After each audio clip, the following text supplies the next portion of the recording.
Yo, what's up, everybody? I am Thomas, Dope as YOLO, whatever you want to call me. This is the Dope as Usual podcast. I'm here with my co-host, Marty O'Neill. What's up, guys? Guys, we are back. I'm super excited. I'm going to hop right into it. I have a lot of questions. Marty has a lot of questions. This is a full circle. We will get straight into it. But introducing our very special guest, this is Chanel West Coast. What's up? Thank you for being here. Thank you for having me. Appreciate it. And we started before the episode started again, like we always do. I do that all the time. It's okay. But you said you're from the Valley. Yes. Okay. What part of the Valley? So I moved a lot. My mom is like she's like addicted to moving or something. So I've lived all over the Valley, but I was born in North Hollywood, lived in North Hollywood for like half my life, and then moved to the west side of the Valley, like Tarzana, Reseda area. Like that area. That's where I went to middle school, then high school in Woodland Hills. But we've lived everywhere. We've lived in West Hills. We've lived in Studio City, Sylmar. Like literally, we've like done our rounds. You're from LA, basically. Well, that's one thing I wanted to bring up because we were just talking about it. But before we get into the background, your origin stories. Yeah. You have your show coming out July 18th on MTV. Your own show, yours. You're the star and the executive producer. Yes, I'm West so Coast excited. Hustle. Thank you. Yes. Let's go. July 18th. That's big news. It's That's really cool. big. It just gave me chills, like just like you talking about it and like saying it. You gave me like a really grand, introduction on that. So I'm glad to hear it. Is it surreal yet? It is. It's crazy. I've been working on trying to get my own show for years. I made 1 million trailers, and it was like all different phases of my life too. Like the first trailer I ever made was like all about my girlfriends, and then the next trailer was like, it was like more just like me and like my close little group that I work with, like my video guy, my DJ, my photographer. Then I made another trailer that was like a little bit more with the friends again, and nothing was really like working. And I'm like, okay, I know this is gonna happen someday. And then I kind of like gave up, but I tried so hard for a long time.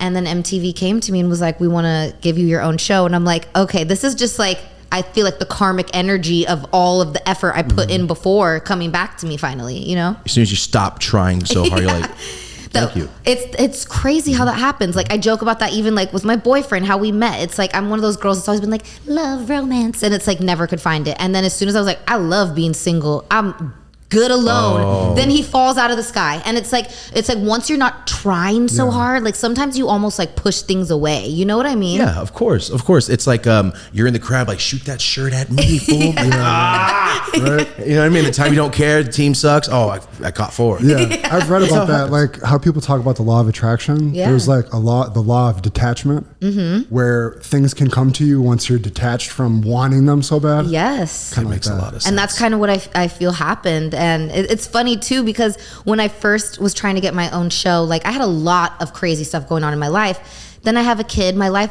chilled out a little bit. I took a long break from music and touring, which was like the craziest part of my life. And I'm like, now I have a show. I'm like, you guys just want to like see me chill? Like, you know what I mean? I'm like, does MTV know how much craziness they missed over the past, 10 years? I see what you're saying. Yeah. Now. I've matured. Exactly. You want the mature version of me? That was almost God being like, listen, we're going to show a better version of you because you were wilding out a few years ago. But you said you have all that footage though still, right? Yeah. So, and there's a lot of footage from my life, like from performances and stuff that we incorporate into the show. Like, just telling my story and talking about my journey. So you'll see a lot of clips from like past performances and stuff like that. Mm-hmm. Yeah. So it's a docuseries, right? Yes. So does that mean we already know how many episodes are going to be like rolling out? So there's 8 episodes. The first season is 8 episodes. All shot. Yes, all shot. It was all done actually last year. It took a long time. So this taking a while. Yes. Yeah. I don't know the ins and outs of TV. So there was, I'm sure you heard there was all the strikes, and then that affected even reality TV a little bit too, because let's be honest, not all reality TV is 100% real. My show was though, and that's why we were kind of in the clear. We had a really lucky time. Just when everything couldn't be made, they were like, oh, this is a docuseries that we can go forward with. But there was a lot of changes within Paramount also. And so there was like lots of different holdups, but like it's finally here, thank God. And I can't wait for everybody to see like what the past year was like. So now that this is a different step of your life, how do you like being a mom? I love being a mom. Yeah. I do. It's like, it's very tiring. Like I'm like, says sleep is the number one thing, right? Yeah. Like, oh my God. It's like, I've always been the type of person that has a lot of energy and I can like run on little sleep, but it's like different, like before, it'd be like I'd get a good night's sleep for 6 hours and then I wake up refreshed. But when a baby's waking you up like 3 times a night, you're not waking up as refreshed, you know? So it's definitely a lack of sleep. But like I'll see her in the morning and she's so stinking cute in her little crib being all funny, and like I'm dead tired and I'm like, oh my gosh, you're so cute, let's get up, you know? And it's like, I think that's what God did on purpose. I got to be honest. Yeah. I'm like, damn, this thing's ugly. I hate it so much already. You know, it has to be. Yeah. Right? Who would want it to, like, you're screaming at me constantly? Right? Yeah, no, totally. Okay, so he's done this 3 times. Yeah. So you have 3 kids? Yeah. Okay. How many kids do you have? None? Okay, get ready. No. Get prepared. You just got married. Yeah, it's just I'm taking it slow. I'm just too, like you said, I'm doing all the chaos. That's my time right now. I'm like, oh, I'm doing a lot of stuff. Yeah. No, I dove right in. Right when Fantasy Factory kicked off, I was getting into having kids. Oh, really? So how old's your oldest kid? She just turned 16 a couple days ago. Oh my God, you look so young. That's crazy. Yeah, but she's grown. That's cool. So she like kind of grew up like watching, probably, I don't know if she watched our shows, but like totally, like there's a lot of kids that are around that age and I'm like, they'll be like, I grew up watching. I'm like, oh my gosh, you're making me feel so old right now. Well, those are like I don't really watch TV, but Fantasy Factory and Ridiculousness are basically probably the only shows I actually really watch. It's kind of funny. So she's definitely been around. That's why I said it's a full circle, because since episode 1, we have a lot to talk about. Okay, let's get it. He probably brought us this realm of TV up 500 times throughout the 3 years we've been talking. And I didn't really get my shit off with Steel Brim here either. He was, first of all, shout out to Steel Brim. He came here with a fully broken ankle. Oh, that's right. How long ago was that? It was like a year and a half. Okay, that was whenever I was that was when I was pregnant filming, because the funniest was he comes to work with a broken ankle and I'm like full pregnant and I'm like, man, I looked at him, I said, man, MTV's gonna be like, they're getting old. They're breaking. I'm like limping up on stage like pregnant as could be. He's got a crutches with his. And the oldest dude on stage can jump a loading dock. Right? Yeah, I know. Well, that is showing that MTV's been around for almost 50 years, man. Dyrdek hasn't aged a day. I know, right? He looks the exact same. I was watching some throwback episodes. I'm like, this dude's 50. You know what?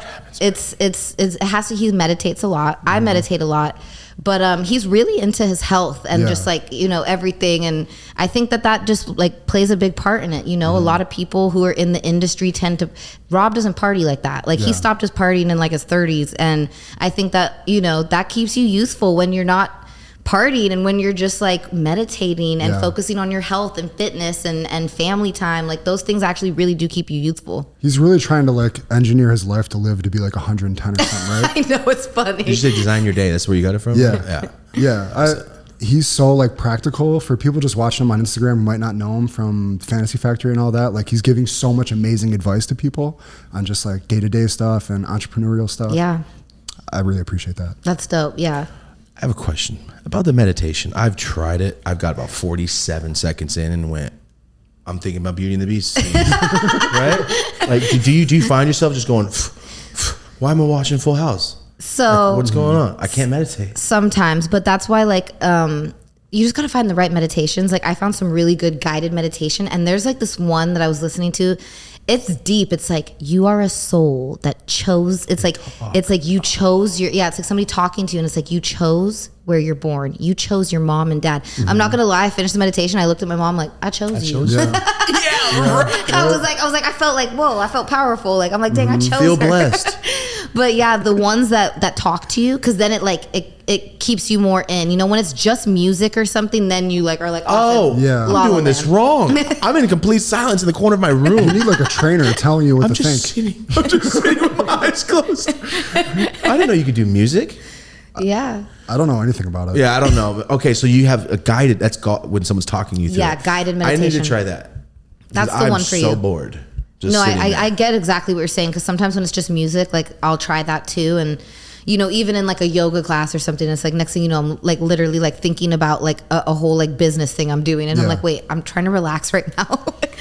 Constantly. I would need to eat like 500 milligrams to really be able to just sit there and think about like one steady thing. There's a 30-minute window in mushrooms where I could sit there and not do anything. I think that's the only time I have. I don't know. I think it's like, you remember Animaniacs as a kid? It's the show. Yes. That's how I feel like my brain's like, oh, this idea and this idea and this idea, but go to sleep. You're a Virgo. You have it too, then. Yes. Okay, so it's not. It's definitely a Virgo thing. We're just like, we're like that. It's nonstop. I don't know about it. I'm a Virgo too. I don't You're know about a Virgo astrology. too? What's your birthday? August 25th. Okay, so you're right at the beginning. Yeah, so I'm September 1st. You just said you're September 6th. Virgo circle right here. I don't know anything about like the characteristics. I don't know of either. that. So Virgo guys are way more chill than Virgo girls, but they're very similar in the sense where they do think a lot. Like sometimes Virgo guys tend to be a little ADD, but the Virgo guy can be like really relaxed, chill. Like I have a lot of Virgo guy friends that are like very hippie-ish. My boyfriend, very chill. The Virgo girl is a little bit more like fiery, but we're perfectionists. We're very organized. We love to plan ahead. Really, like, we're very like strategic about everything. All right, you described it perfectly. I love being like that. Yeah, that sounds perfect. I don't know the astrology stuff behind it or anything like that. But we talked about the show. I want to talk about one more thing before we start going and ranting. Okay. Talk is cheap. You're single. Yes. Okay, so you said you took a year and a half off of music essentially and performing. Yeah, so and you're constantly doing it. So what your day starts with, I have this itinerary to get, and now it's like my child. Oh yeah, whenever I got pregnant, well, a lot of people told me too. I had heard that the baby really picks up on your energy. And for me, my career, I love music, I love entertaining, but there's a lot of stress that comes with it, especially because I have been kind of struggling with my music career for a while, like to try and get it to the level I want. I have a good independent fan base, but I'm trying to get those big hits. And so, when you struggle with it a little bit, like, yeah. You said it all with by what you said. Like, it's frustrating and pisses me off, and I just don't know how to fix it. But then some days it's fixed. Exactly. How do I duplicate it the next day? Every content creator, music video person out there trying to do their thing. Feels like this was the best. I didn't think it was the best. And everybody loves it more. I don't want to do that. I want to do this. But they don't really like this one. Yeah. So I get really stressed, I guess you could say, from it, and I didn't want my baby to pick up on that stress. Oh, so you preemptively just said, let me just get this out of my life for a minute. Yes, exactly. And I had recorded basically a full album before I got pregnant. And Talk is Cheap was one of the songs that was in that collection of music. And I told myself, I'm like, okay, I really want to get this project out, but it's when you put out a project, you want to tour, you want to do gigs. I had a high risk pregnancy. I couldn't really do gigs the same. So I was like, okay, we got to kind of just like put this on hold, because after I have the baby, I want to put the music out when I can tour again and like go hard. And then the funniest thing, then I got this TV show opportunity, and I'm like, well, now I have to put the music even more on hold because I want to put it out with the show. Yeah. So the music ended up being super duper on hold, which is crazy because when you hear this album, you'll get it. I wrote the album when I was like single, lonely, kind of depressed. It was during the pandemic. I think we were all going through that, like the people who were single were, at least. And it was like a different time in my life, like a lot of the songs I'm talking about, like, broken heart vibes, broken dreams of like, not making it where I want to be in Hollywood, and very like, not depressing, but like very emotional.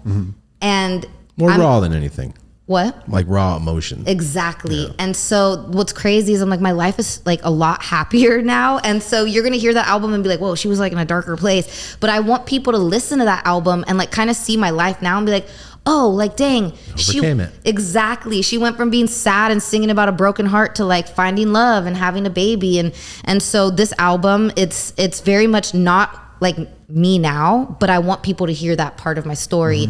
And I'm still going to put that music out, and I'm working on the music for the next album already, which is going to be a lot happier. It's going to be way more upbeat tracks, just not as dark. I was going through a dark phase with this album. What I hear is, remember in Wedding Singers, like I listened to The Cure a lot when I wrote this. That's what I'm imagining. I love that movie so much. It's good for people to see that contrast, though, because there's probably a lot of people that might look at you and be like, oh, her life must be so awesome. She's been on TV her whole life, and she's out in LA. And like the reality of it is, it's like, no, I mean, yeah, I did do all that, but yet and still, I was still going through all this stuff like a regular human. And then you fast forward, and now I'm in a different chapter, and I got past it. So it's like, and I'm on to even, because a lot of people would have been content with just, being a co-host on Ridiculousness for their whole life, and that could have just been it. But you're like, no, I'm actually getting ready to start a whole new other chapter. Yeah, no, exactly. I mean, I feel like it was the natural evolution for me to do this, especially because being on Ridiculousness, like what you just said, a lot of people I think do see me always laughing, always smiling. And then I'm trying to do music where I'm like talking about a struggle, and they're like, girl, you don't struggle. And it's like, no, you're just like putting together like the smiley side with the music and not knowing like the story in between. You know what I mean? And that's why I think this show is so important for people to get to see another side of me than just laughing and smiling. You get to see me cry a ton on this show. Like it's you get to see it. Yeah, you get to see not like I, you know, something special, but like I'm happy that people are going to see that and like and see, oh my God, she's not always laughing and smiling. Like there is a struggle in her life, and like I said, it was just a natural evolution. Like for people, I always said I want to do something where people could. That's why I wanted to get a show and made all those trailers. I'm like, I want people to know the real me, and like to know that there is more to me than just being funny on a couch or just laughing. I actually have talent. Like I'm a hard worker, and I want people to see all of these things. And then now I threw a baby in the mix, so it's like so now I'm like, okay, now they get to see the extra like stressed version of Chanel. Well, it's what most people in our age group are going through at the same time. Yeah. I feel like literally I was just talking about this. Our age group, like 30s to 40s, right now. We weren't on the computer, but we were outside. But we were also like, hey, there's people outside. You stay close to the house. Like we weren't wandering crazy. We weren't on the computer. Then when we got into high school, we're like, computer. I'm outside doing shit with my friends. And then it kind of got our little brothers or sisters were like, well, I'm playing Fortnite a lot. And I feel like we don't have the Kardashians show is not for the average human being.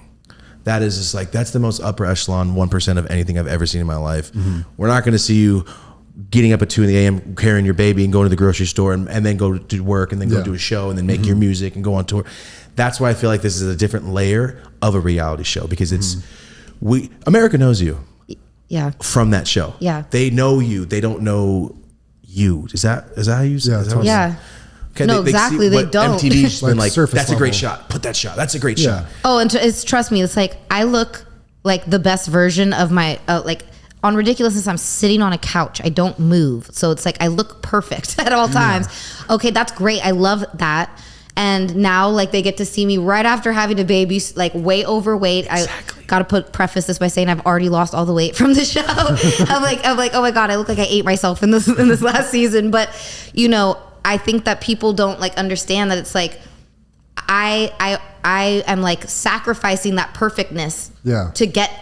I'd rather people see like the raw and like the bad angles of me, like in the morning, because they can relate to that more, you know. And I think that that's what I've been lacking this whole time, is like that relatability. Exactly. And I know I've brought a lot of joy to people's lives. Like I love laughing, I love being funny. Like that's what I always want to do. And I will say that I even want my show to be more of that next season.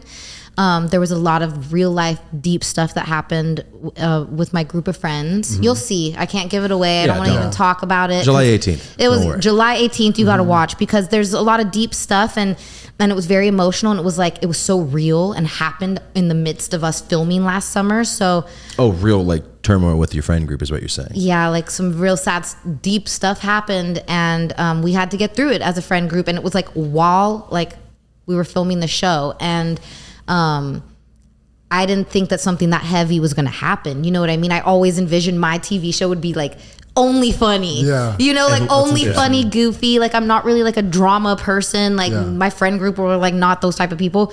But I think that this first season though, it was just life, and like it was like so raw and real. And I think people are going to like really relate to that, you know? For sure. I think we got enough of the perfect written out, totally scripted. Every other show, exactly. Every other show.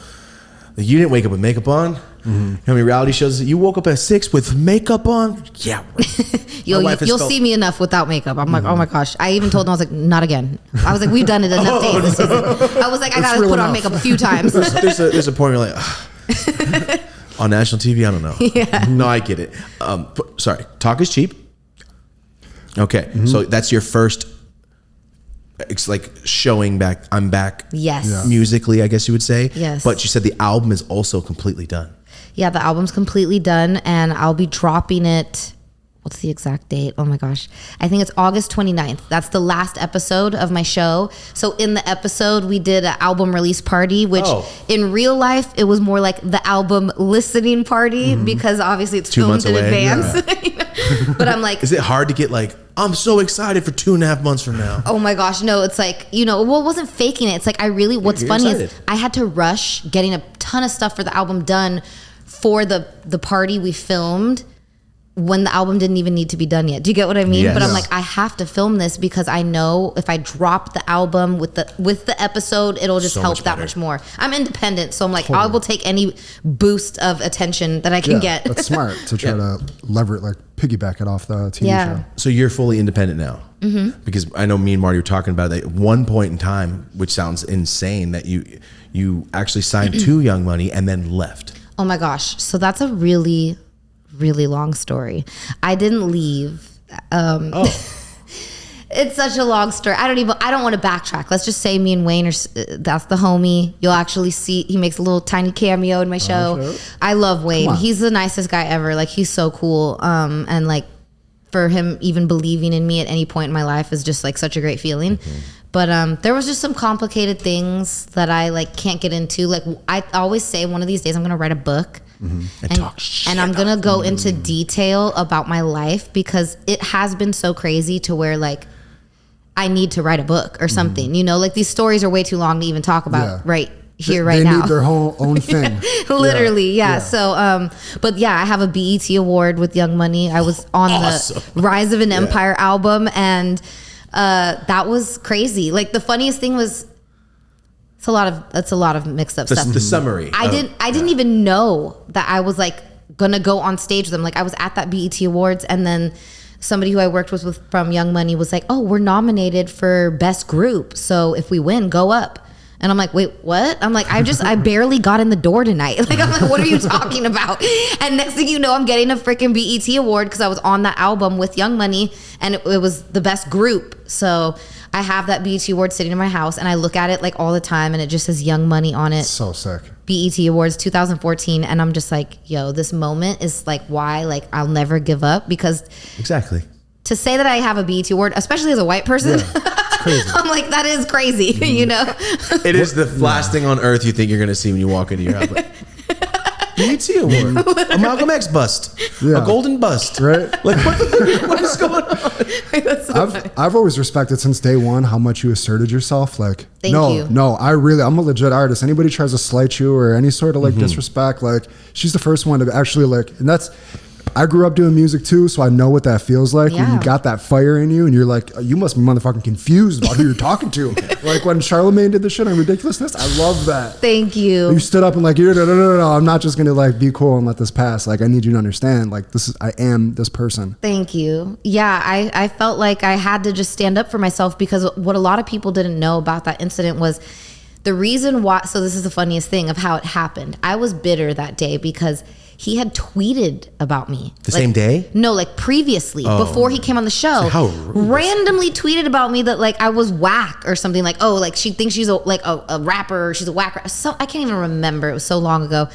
And I remember I was like, what the? And I used to think he was super funny too. I still do. He is super funny. But I remember at the time I was like, what the? I liked you. What the heck? Like, why are you talking shit about me? You're like randomly. And so that day when he came on the show, I was just like bitter. I was like, I don't know. You're ready for it. Yeah. I was like, and then he said something, I can't even remember. It was like something about opinions. I said, It was lame. I I said, well, remember. just because it's opinion, your opinion doesn't make it a fact. Yeah. And that's a fact. I think it's exactly what you said. What I said is a fact. You know what I'm saying? So, and the funniest thing was Charlamagne loved that I actually spoke up to him. Like after the show, he was like, you should come on the Breakfast Club sometime, which I still haven't done. I don't know if Charlamagne's going to hear this or see this, but if you do, what's up? When am I coming on the Breakfast Club? have your punchlines ready. Right? I'm ready for you this time. No, I'm just kidding. Bring a squeegee. He probably thought he was just going to embarrass you and you weren't going to like stick up for yourself. Of course. That's what he does to most people. Yeah, that's his style. Yeah. He's not a very nice person. Or friendly, I should say. Yeah, I don't know. I think that anybody that has that many opinions on anything in life is just maybe confused or has some their own internal issues they need to work out. But I do think that moment, I was grateful for that moment because a lot of people like actually became familiar with me from that moment. Like a lot of people like went and checked out my music because of that. Because of that. Yeah. So like, is this fool's opinion valid or not? Yeah, it kind of helped me in a weird way. It was, And you've been in the studio for the past like 20 years. It's not like you just did a song when Lil Wayne came hanging around the Fantasy Factory. Like, I've been putting out projects this whole time. People don't understand. So I literally had a MySpace music page. Oh, wow. Let me just tell you, I used to live here in North Hollywood. I used to work down the street. I used to exit off San Fernando for my 9-to-5 job I had when I was like 18. And I worked at some textile company here. And I would literally leave from that job, go to the studio, make songs when I was like 17, 18.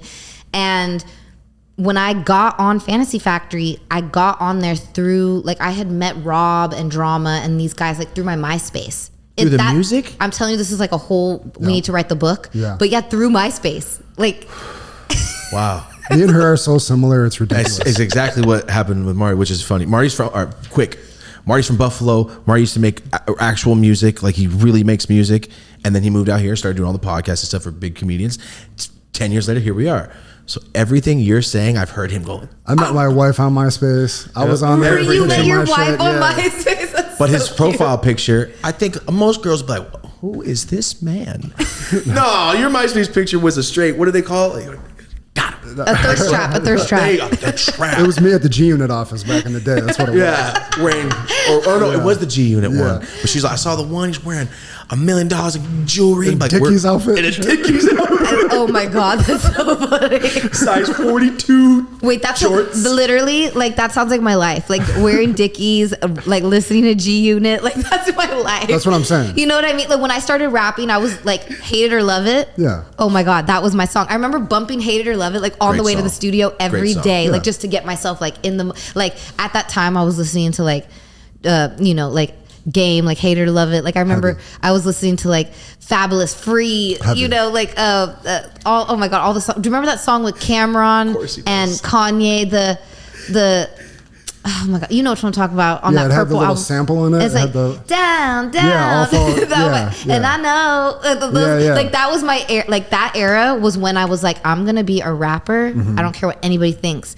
And then somehow it led to meeting Rob Dyrdek and Right. getting on his shows, which it was like, go figure.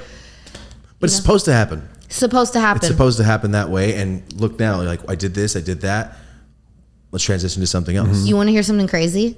I was trying to get footage from my dad to give them for my show, like kid footage. And like going through footage, my dad found this clip. And this is why I'm like, this is so crazy. I was meant to like meet Rob, meant to get on like MTV and it lead to my own show. I literally have a clip from when I was a little girl. And I'm like, my first name's Chelsea. And I go, this is Chelsea TV. It's better than MTV and VH1. Oh, and like, Whoa. the clip is like so crazy to watch now. I'm like, I have my own show on MTV now. Like, it gave me chills. I was like, yo, like I manifested this. See, I love hearing this because that's how I feel about everything. Is this real? But talking to somebody that's successful on TV, like, do I do the same? I go through the same stuff. They turn the cameras off. I go home. It's awesome to hear that like I went to my 9-to-5 job and then went to. You sound like I've heard the story, but in a different coast, East Coast. Yeah. This is really cool. Oh, hold on. Sorry. I know you smoke. Yes. Do you want to smoke now or are you chilling? It's up to you. I have everything rolled, ready to go. It's up to you. I'll take a little hit. Okay. Yeah. What's up, guys? Taking a moment to talk about one of our sponsors that we took on this year. You've seen him many times. This is Magnum Labs. Magnum Labs is here to bring you 100% lab-tested, pesticide-free, metal-free, 2-gram cartridges, lab-tested, COA, everything. They're live resin, 100% liquid diamond live resin, 2-gram carts. Nothing else added. As I said earlier, lab-tested, no heavy metals, no pesticides, high potency. When I say high potency, I'm 100% not lying. These things do rip. They wreck you. And also, for everyone out there that's worried about being discreet, does not get more discreet than that. That is insanely small, fits in the palm of your hand, literally. You can close your hand, you won't even see it. Looks just like a regular vape, except nobody knows that you're smoking 2 grams of live resin. Yes, 2 grams in here. Interior parts are ceramic, so there is no metal on metal. You're not smoking off anything but ceramic. This is fat, gigantic. Also, one piece of information. Marty and I made up our own flavor. So if you see something called Fire as Usual, it's white gummy slushy mixed with Fire OG. But if you see it in the stores, just know his favorite flavor, my favorite flavor mixed together. Have a good day. Hey, what's up, guys? Taking a moment to talk about one of our sponsors, and this is the official rolling paper of the Dope as Usual podcast. So shout out to Raw Rolling Papers for sponsoring the show. Thank you. Raw is donating an enormous amount of money to the Merced School Fund. Josh from Raw hit me up and said, hey, our lawsuit's done. Can we please donate? And we want to donate to something that you care about. So we went right back to my hometown. So first off, shout out to Raw for Raw giving back. These right here are the organic hemp cones. The first cone I ever tried was the Raw Classic. This was the second. You can pack cones without even looking. Cones are extremely easy. I like my hand rolls, but cones are extremely easy. I know many people that use them. The challenge cone we just used, it's this big. And here's another one. It's hemp plastic. These are rolling machines. Yes, these are rolling machines. If it doesn't get easier than the cones, this machine will roll your joint. This is my favorite pack. These are the Raw Blacks wides, king size wide. King size are great and the slims are dope. I like to roll fatter, so king size wides are the way to go for me. The new ethereal packs, the gold ones are great. This is my go-to. This is what I keep in my backpack. This is what I keep in my office at all times. So it's been about 12 years since I've been introduced to Raw, and I have been using them ever since. And shout out to you guys for supporting Raw, the official rolling paper of the Dope as Usual podcast. Let's get back to the episode. You know, A gentle the baby's puff. with dad right now. Yeah, we're chilling. Perfect. You go, Marty. We're chilling. Thank you, sir. Yeah, I used to be a big I don't smoke like that anymore. After I, took such a long break from smoking, I went to take a hit again for like the first time, and Freaked out. I got freaked out, Really? and I was like, oh my god, like this is what they said would happen, and then I had to like ease back into. Now it's just like a more like leisurely thing. So, but yeah, I'm not gonna let you guys just smoke and not smoke with you. So. Go, and you do not have to finish that at all. I don't think I will Okay. because it's one of the joint's literally bigger than my fingers. I just want to, I just have in pretty case, small fingers. just so you can like chill and ponder and talk. So I rolled a fat so it could just burn. Yeah. Before your kid, though, were you a blunt smoker, joint smoker, bong smoker, dabber? So in my early days, blunts. I never liked joints. It's weird. I kind of like them now because now blunts like too much. Yeah. But I used to be blunts. Then I got really into like bongs and bubblers, and that was for a long time. Nice. Basically before I had the and then if you're out, you know what I mean, like smoking joints and blunts. Yeah. But like really, I'm more of like a bong bubbler person. Awesome. And then now I'm like such a lightweight who barely smokes that I have like my little pipe that's like something you would have had in like sixth grade. Is it the metal ones that go up? It's not metal. You know which ones I'm talking about? You can No, screw the top in. But it's just like a little one, It's just like for whenever it's like mom's day. What a transition from, because I remember thinking about like, what are those people that I have my pipe, my eighth will last me the month. Take a little That's how it is now. That's so incredible. It's crazy. No, like I got a free package gifted to me, and they're like thinking they're gifting like Chanel from like 5 years ago. And it literally lasted me for like 6 months. And they're like, you still have it? And then I was like almost embarrassed to tell them I still had it. I was like, yes, I still got it. Why? Hey, it happens. That's cool. John's one of my best friend's wife, dabbing her face off with us. Had the baby. He was like, you know what? I'm not going to smoke. I'm like, it's been 2 years. It happens. Stuff happens. I get it. I totally understand. I hope it never happens to me in life. But, it is what it is, man. There's a reason for it. I feel like weed has helped me a lot. You're gonna see already now that I took a hit. You're like, she's talking a lot less. like, when I was in high school, I swear it was like something I realized because like I've always been a talker. Sometimes I can talk people's heads off. I've gotten much better at it as an adult, but I noticed that like I almost would like have people like treat me like I'm cooler when I would smoke, and I'm like, they like me more when I don't talk as much. Oh, you connected? Yeah, I connected. I was like, you know what? Let's be high. Because that's what people like fuck with me more. You know what I mean? I totally feel you. I love that. We've never had a Virgo. I like this because you're saying things that I wouldn't know. Virgos do this and that. Right? Yeah. I will talk if I know you. And if I don't know you, I'm like, why is that guy hadn't said a word in 3 hours? I think that's him too. Like, obviously we have a show we talk on. Yeah. Yeah. But I think it has to be the environment of like, you're not gonna be mean to me. All right, let's talk. I think it's the little kid like, I'm is this definitely group cool okay? not saying anything in a room with people. I can like just Forever. You said forever. Yeah. But that's why it's cool. So how I need to know. How did you guys meet? The internets. Yeah. On the internet. Well, Really? Okay, I'll give you the quick story because everybody already knows it. Like we said, I was doing music heavy out of Buffalo, and I moved out here over a record deal with DJ Ski that I had kind of put together. So I moved out here, and then I became good friends with Dr. Dre's son, Curtis. because they had a studio down in Orange County that I was recording in. Okay. So me and Curtis started hanging out, recording together, and he got invited to a party, like one of the first weed influencer parties ever down in Orange County. And Curtis got invited and he couldn't go, so he asked me to go. The party was being thrown by our homie Trent, who built this set. place, random. So I met Thomas at that party and I held his little camera for him while he did one of his little Vine videos from back in the day. And then I just started following him. And I went off to kind of have this career working with a bunch of comedians and music people and stuff. And then he said he wanted to do a podcast like 8 years later. So reached out. Random. Here we are. That's cool. I didn't even know he's in one of my first videos in the background. Didn't even know that until an episode on this show. Wait, that's so funny. Isn't that insane? That's meant to be though. 100%. And you guys are both Virgos too. Like it's like 100%. Come on. Like I do a weed channel. That's what I do. I review weed, show you how to do stuff. I have the biggest weed channel on the internet. You know what I love? I love that you remind me of myself, because people think of stoners as like, you know what I mean? Like, even let's be honest. Like, I love Seth Rogen, but even he's like, a little like slow and gives like off this perception that like that's what stoners are like. And it's like you're a lot like you have a lot of energy, and I have a lot of energy too, and that's how I've always been, like, as a stoner. Even when I was I had more energy, I feel like, sometimes when I was 100%. It's weird. And so that's what I love to see other people like that, because I hate when people think of like stoners or people who just smoke weed. Not even a stoner. A stoner, I feel like, is like when you're just like, that's all you do. Yeah. But people who are like leisurely smokers, like, they shouldn't be thought of as some lazy ass, because a lot of the time it's people who are actually the opposite, with all this energy, that have ADD and this helps 1,000 things going on in their mind, and like that is why they're smoking. Yeah, exactly. You know, 100%. We always try to let people know about the entrepreneurial stuff we got going on. We did TED Talk. We're always like putting out information like that. So we're definitely on the same page with that. 100%. This is the hardest working person I met, and he smokes bowls at 5:30 in the morning under a tarp. I like adding that. Is that like, homeless, yeah, not that's like is that where you sneak away from the kids to go smoke? Wait, did you guys ever see Snoop Dogg's family show he had?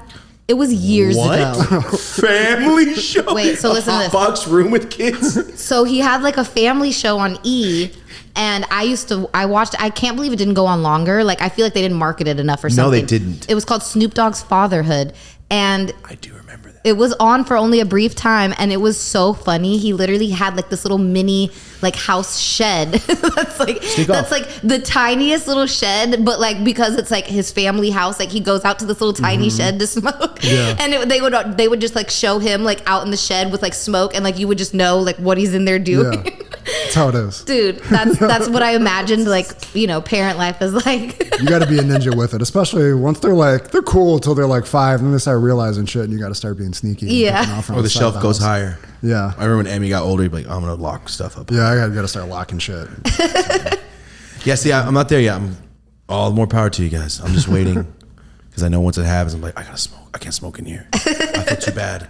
Yeah. I smoked in the shower often because No way, I can. really? I don't have a child. I'm like, I'll smoke You're anywhere in asserting this your house. rights. Yeah, you never smoked weed in the shower? It's so stupid. Never once. It's so hard to keep your hands not wet and joints get wet. It's stupid. But it's like the luxury of it.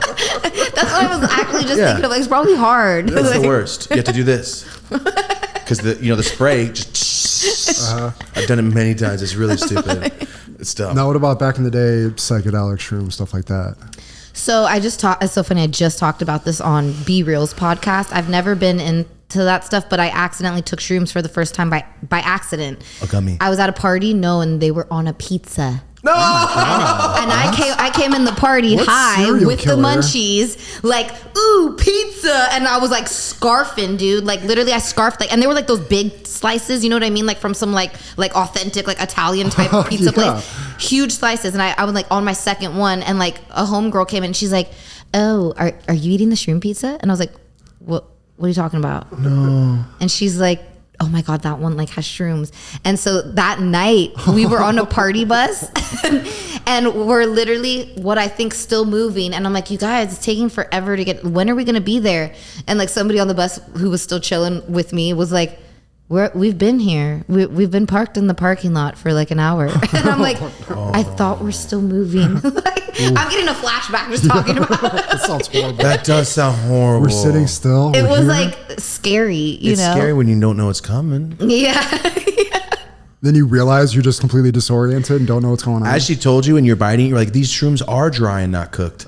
Oh my God, no. It was like, I wouldn't have even noticed. I thought it was like, you know, when they put that like dry, like green, like, is it like parsley? Yeah. Like I thought it was like something like that, you know? Stuff. Yes, like it was like all up on there. Oh no, that's a monster. That's I know. menacing. No, Yeah. you're supposed to write it on. I have a shelf in my fridge where there's edibles, and I put the shrooms in the left for a reason. Just for I don't in the middle of the night, like now my nightstand keep going. Yeah, no, I don't know. Shrooms, like I feel like Unpredictable. I have the type of mind that like just never been a drug person because like my mind is like in too many crazy places. That's what I think weed helps, because the weed like brings it to a very chill state, whereas other things make me think 10 times harder and then I'm like freaking out or something. You know? I'm Not like for that me. too. You know what works for you? That's the main thing, because people will just, I heard shrooms are fun, but maybe not that much. You know, I think there's a moderation, and shrooms are becoming more of a accepted like weed now. And people are like, Yeah. yeah, you never tried mushrooms? Like, maybe I haven't for a reason, man. Let's just calm down. I'll take it as it comes. But you got put right into it. Yeah. It's like getting thrown in the deep end. Literally. Oh, damn. So I always wondered this with Ridiculousness, is there like 50 people sitting there scouring for clips, or is it all just people sending clips in, or both? So I actually had no idea. And then it's a small world. And through like some friends, I met this girl and she was like, oh, my husband works on Ridiculousness. He's one of the guys who finds all the clips. And I'm like, I never met your husband, but shout out to him. Like, that's cool. I'm like, well, does he just like sit and watch it? She's like, yeah, he sits and watches like a ton of clips, just like all the time. And I'm like, oh, that's so cool. So really, these are clips that are already online. They're already on YouTube. Yeah, there's or highlights picked out. Yes, and we just, you know, not we, the people who they hire, Ridiculousness, like this lady's husband, go and find all these clips that they think are great content for the show. And I'm sure that they just immediately like reach out, Shout get out to clearance. them Yeah. for curating my humor. Oh my God, it's like some serious, like. It's a lot of work. It's a lot of work. And Like then they come criteria. up with really creative ways to make it make sense. Yep. Like they'll loft 2 random words at you and you'll be like, I have no idea what this is going to be about. But then it's the title of this video. Yeah. Also, you guys have put into the world scorpion. It is now Yeah. a everyday word. I know. I've said it many times when I've scorpion by accident. It's or I watch crazy. kids do it. I go, oh, God. I hope I never scorpion because like Let's I have a hope bad not. neck. I'm one of those people where it would just be like, she broke her neck and died. Like, you know, like no. I have a bad neck too. No. That sucks. It's It sucks. I have a horrible neck too. yeah, like I am not trying to ever scorpion. Oh my God. When I see people do it on the show, cringe. I would literally be like, like Yeah. I can't. I feel all of that. Do you remember Real TV when we were kids? yeah. Yeah. Let's Wait, go. Remember that's so the guy would crazy. come up, so today, this armed robber. And then it would just go to the one clip, come back, they have a beard. Yep. Wait, that's so funny. I forgot about that show till you just brought it up and like hit me like a ton of bricks. And then Spy TV came out and I went, wow. People say crazy. And then Ridiculous came out, but America's Funniest Videos is over. Right? It's true. Exactly. It's true. I was surprised when Stilo was telling us how off the cuff it is and just really organic. Like I would have thought there'd have been like you guys would have saw the clips, kind of knew what was coming. or- No, yeah, the very first season they gave me the clips, and I remember low-key I was coming up with some fire shit to say. I was like, but then I think that that's what they told me. They realized like I have a huge laugh. I react to things like very like, you know, and I think they wanted my natural organic reaction, maybe more than the funny stuff I was saying. I don't know. So Probably works better that way. that honestly, I feel like it would have been a lot more. I mean, I didn't know what the show was going to end up going on to be. Yeah. If I would have had to stay doing that, I think I would have got tired of it at some point. You know, because Become a comedy writer at that point. oh my God, so many, Can you literally. imagine? How many seasons did you do? I do 32 or yeah. 30, 31? 30 And seasons. there's it 3 says. seasons 30 seasons, a year, okay. correct? What? It's like 3 seasons a year almost. Yeah, Wow, you guys are working. yeah. How did Rob have the vision to know you guys would have such good chemistry? Because like, I don't know. I don't think he did. I think that he just knew that like I was funny, Sterling's hilarious. I think that he just like I think he just like was like, let's just try it. And like, really, I'm not trying to toot my own horn. I don't know how it's going with the new ladies. I hope it's going amazingly. I don't have time to watch TV. I saw like 1 or 2 episodes and it seemed like it's going great. But I will say, I think that something that really worked with us is like, me and Sterling are the same age, first of all. So we grew up same era. Like I grew up like listening to hip hop, like all of the same music and like, you know, like just relatability. Like me and Sterling can relate on so many levels. Then my mom is from Ohio. My mom's side of the family is from Ohio. Rob's from Ohio. Yeah. My mom and Rob have like the same type of like, it's this like Ohio Midwest humor. You know what I mean? And I genuinely feel that, you know, I think I'm somebody that like is really like, I can really relate to Rob's jokes and I can really relate to Sterling's jokes. And I think there's sometimes, for example, like I remember Sterling told a joke and he's like, oh, like they look like D4L boys. And I was dying because like, if you know D4L boys and saw the clip, you'd be like, this is hilarious. And so I'm dying. And Rob's like, huh? And like Rob doesn't know who D4L boys are. He was like confused. And then there's like a joke where like Rob would say something that's very like some like Midwest type slang and Sterling like, huh? And I'm like, that's some Ohio shit. And I'm like cracking up about it. I think that like just these two people I happen to relate to really well also. So like as far as a connecting factor, I think I was a good little dot connector. I think I was a really great little dot connector. And I think that, you know, us three have a similar sense of humor, which I also think made it like certain things where we like start having that banter with each other. It's because all three of us are like, oh my gosh, this is the funniest clip ever. And that's when I think like, you know, even you guys probably have like a similar sense of humor, you know, whenever you share like common interests like that, like the content you make together just comes out better, you know? So easy too. 100%. It's like effortless. And as a person completely detached, as a fan that's been watching our whole lives, it makes it funnier when you can see that. And it makes it funnier knowing that, oh, you guys really did just watch this for the first time, huh? You can see it, and obviously we don't have to keep going over it. As the person watching it, it makes it so much more fun. Love Bob Saget. It was great, but there is no banter. It is just Bob Saget being funny and done. Funny and done. And this, you might just get bounced off the wall, and then you guys bring in a guest and mix it up, and that's when it goes, okay, let's another layer to this. So there's one more question I had. Has there ever been a guest where you're like, this guy or this girl was almost fought me. We can't have this person on the show and didn't air it. Has there ever been? Okay, nothing like that. I mean, the only time there, but just saying something like crazy. The incident with Charlemagne was like enough craziness, and I'm like the friendliest person ever. I'm down to be anybody's friend if they're cool and want to be my friend. You know what I mean? So there's nothing like that at all. I'm surprised the Charlemagne thing even happened, but like I had to stand up for myself. Of course. Has there been any, like throughout your whole time knowing him, has there been any piece of advice Rob's given you that's really stood out or like something you really used in life? I've said this before. It's funny. Nick Cannon asked me the same question. And I remember Rob at one point had just said like, oh, like, you know, don't stick your hand in too many cookie jars. Like, you know, and it's funny because I am the type of person who like, I like so many different things. I'm trying to do so many different things, but like I did listen to that a bit because, you know, he has his few things he's hyper focused on. And that actually what has gotten me further is hyper focusing on just a couple things and eliminating, like at one point I wanted to act too. I was going on a ton of auditions, not getting the roles. And I'm like, yo, this is a lot of time to just go and like not get the role. Like all that time I spent going to these auditions, I could have wrote songs that like, maybe wouldn't have been the big hit, but like they're still getting streams. They're still making money. And I just drove and spent gas to get to Culver City and come back and not get the part. You know? And spent a whole day of my life trying to memorize these lines. So I eliminated that. I'm like, let me just, you know, focus on, even though I know I could kill it with acting. I'm like, I want to get back into that when the time is right. But that's what I learned from Rob is just like, you got to pick the couple things that you know you're the best at and just hyper focus on those things. And yeah, that's what I've been doing. That's really the best advice you can get. I'm still spread too thin. That's great. When, how long ago do you think you started getting that down as a part of your life? That's a good question. Within the past like 5 years for sure. Okay. Like really like, you know, before that, like I said, like I'm just like, I have a lot of energy. I have ADD. I'm like, oh, let me try this. Let me do this. Let me start this. I feel this so much. I relate to this so hard. I feel it. No, it's like all over the place. You know what I mean? But even, so this is a great example. not to just randomly drop that I'm gonna have this new jewelry coming out. This is gonna be from my new jewelry line. This necklace.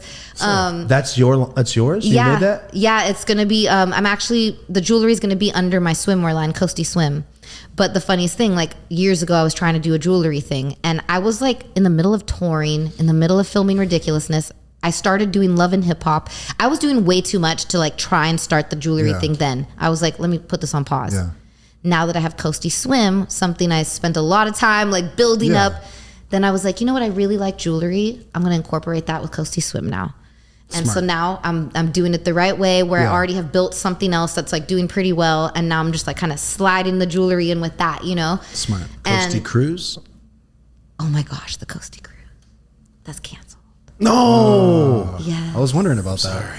Yes. I'm sorry. Damn it. Never mind. We're going to do another one. Okay.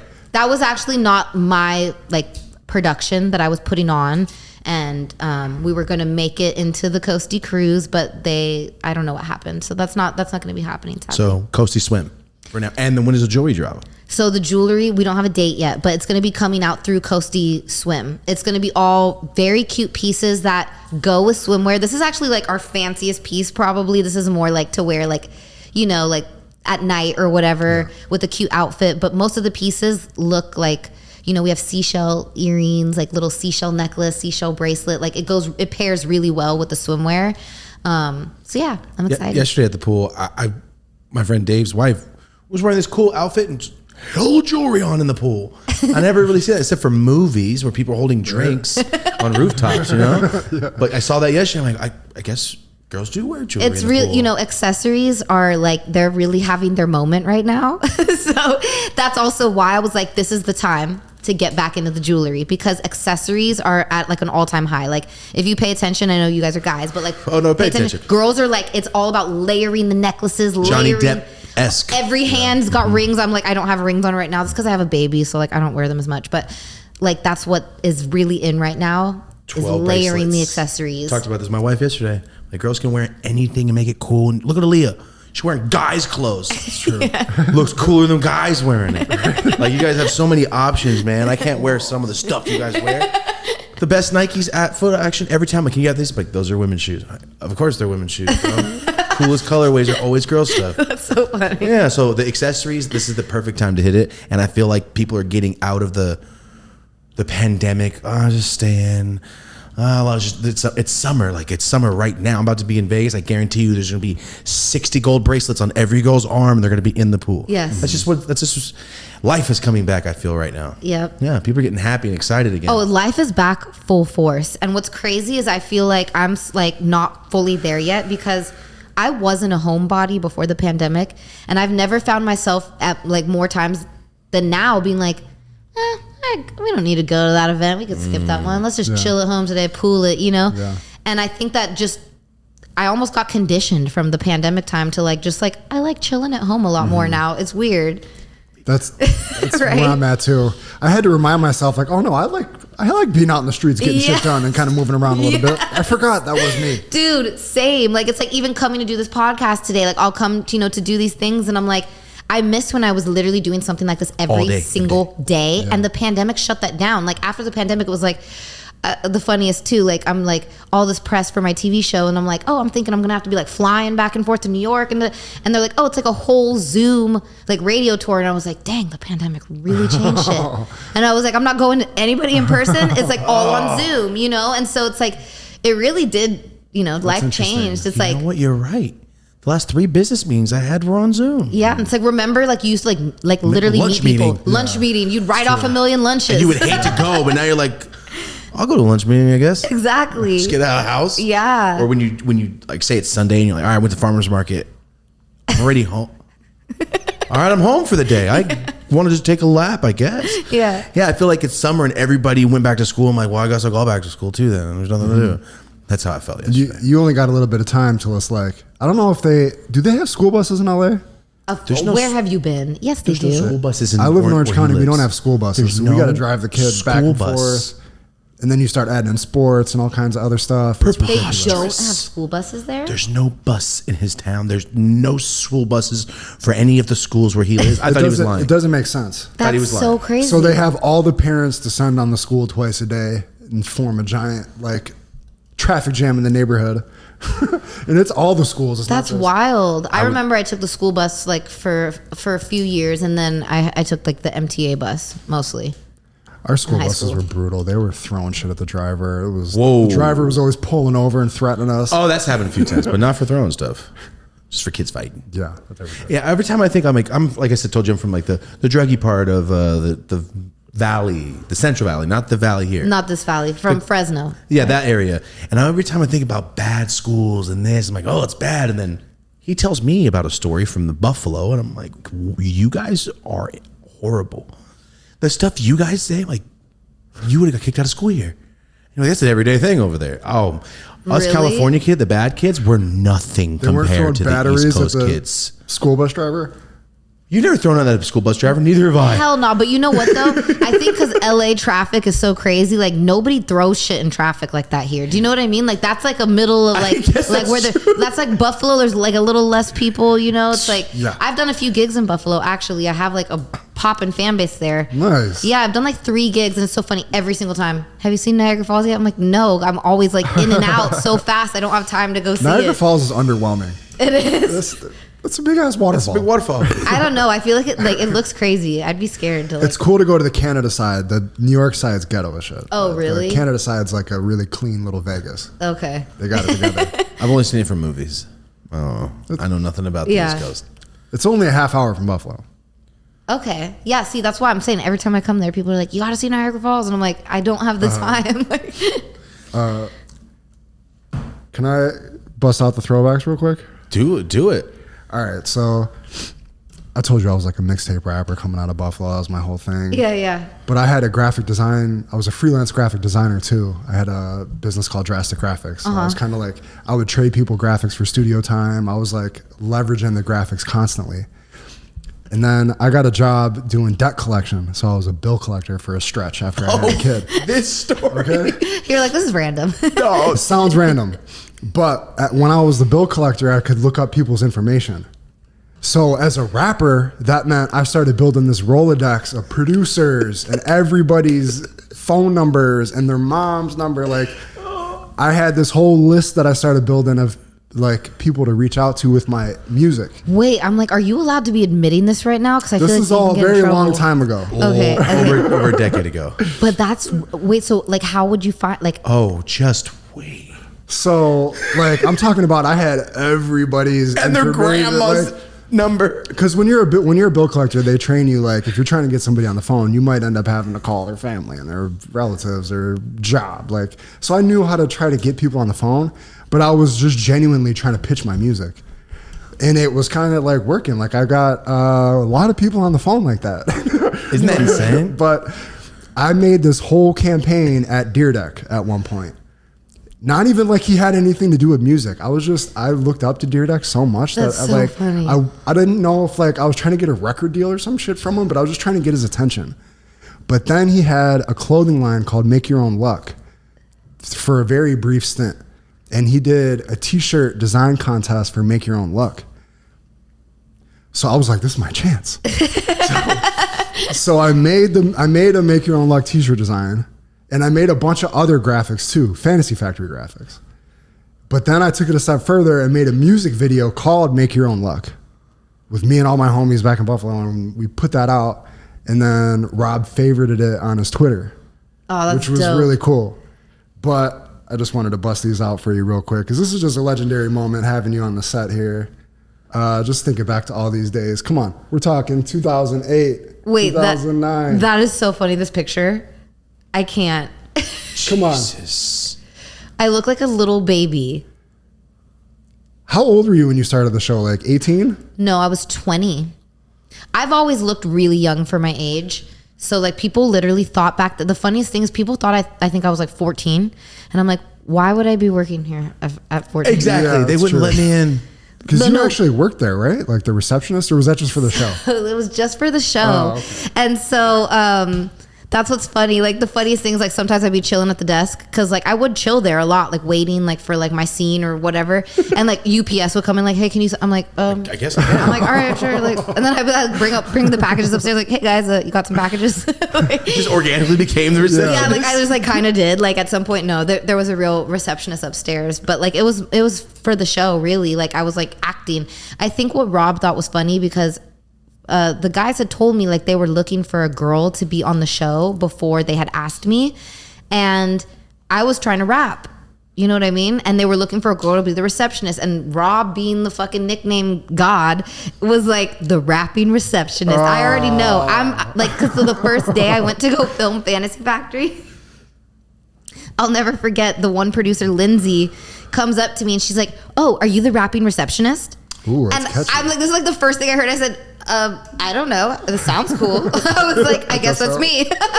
And so like that just kind of stuck, you know? And the funny thing is though, and shout out to Rob for like changing my life. But I don't think Rob actually realized like at that time, like I don't think he knew, because Rob's not like a music guy. Like I don't think he genuinely knew like I was good at music. Mm-hmm. Like I think he just thought it was more of a funny thing. And that's also why it came off kind of funny at first.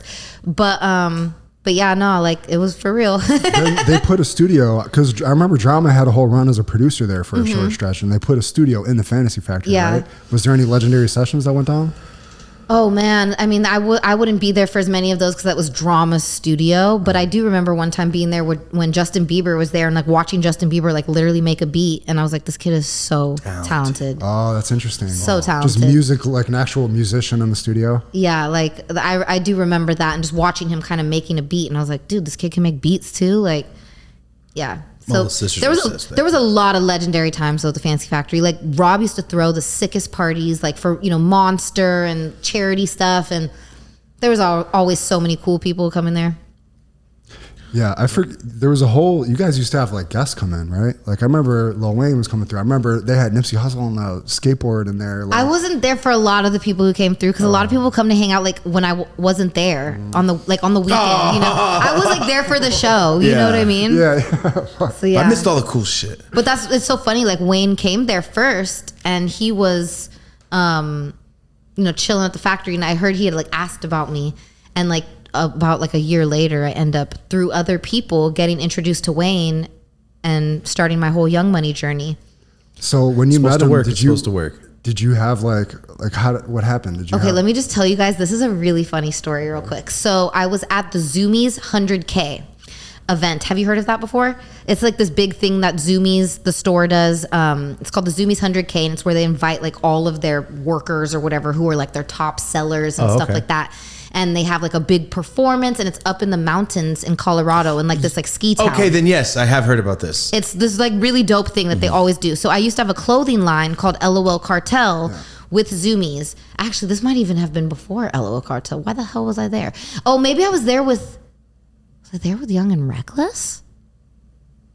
I'm trying to remember. I was there with somebody. I've been there a few different times, even before I had my own brand with Zoomies. Like a couple brands brought me out to do like a signing or something like that. Like they'll bring out like poppin' artists or skateboarders or whatever. So we're at this thing. It's like a convention type thing, and like it's so funny too because it's like freezing outside. Of course, I'm outside smoking a joint with like the homies, and I'm like freezing, like shivering, like, and I see on these TVs that are like in the bar area of right where we are, like inside. All of a sudden, I see like Wayne's on stage, and I was like, "Oh shit, I gotta go meet Wayne." And they're like, "What? What do you mean?" I was like, "I gotta go meet Wayne," and I was just like, "I gotta find him."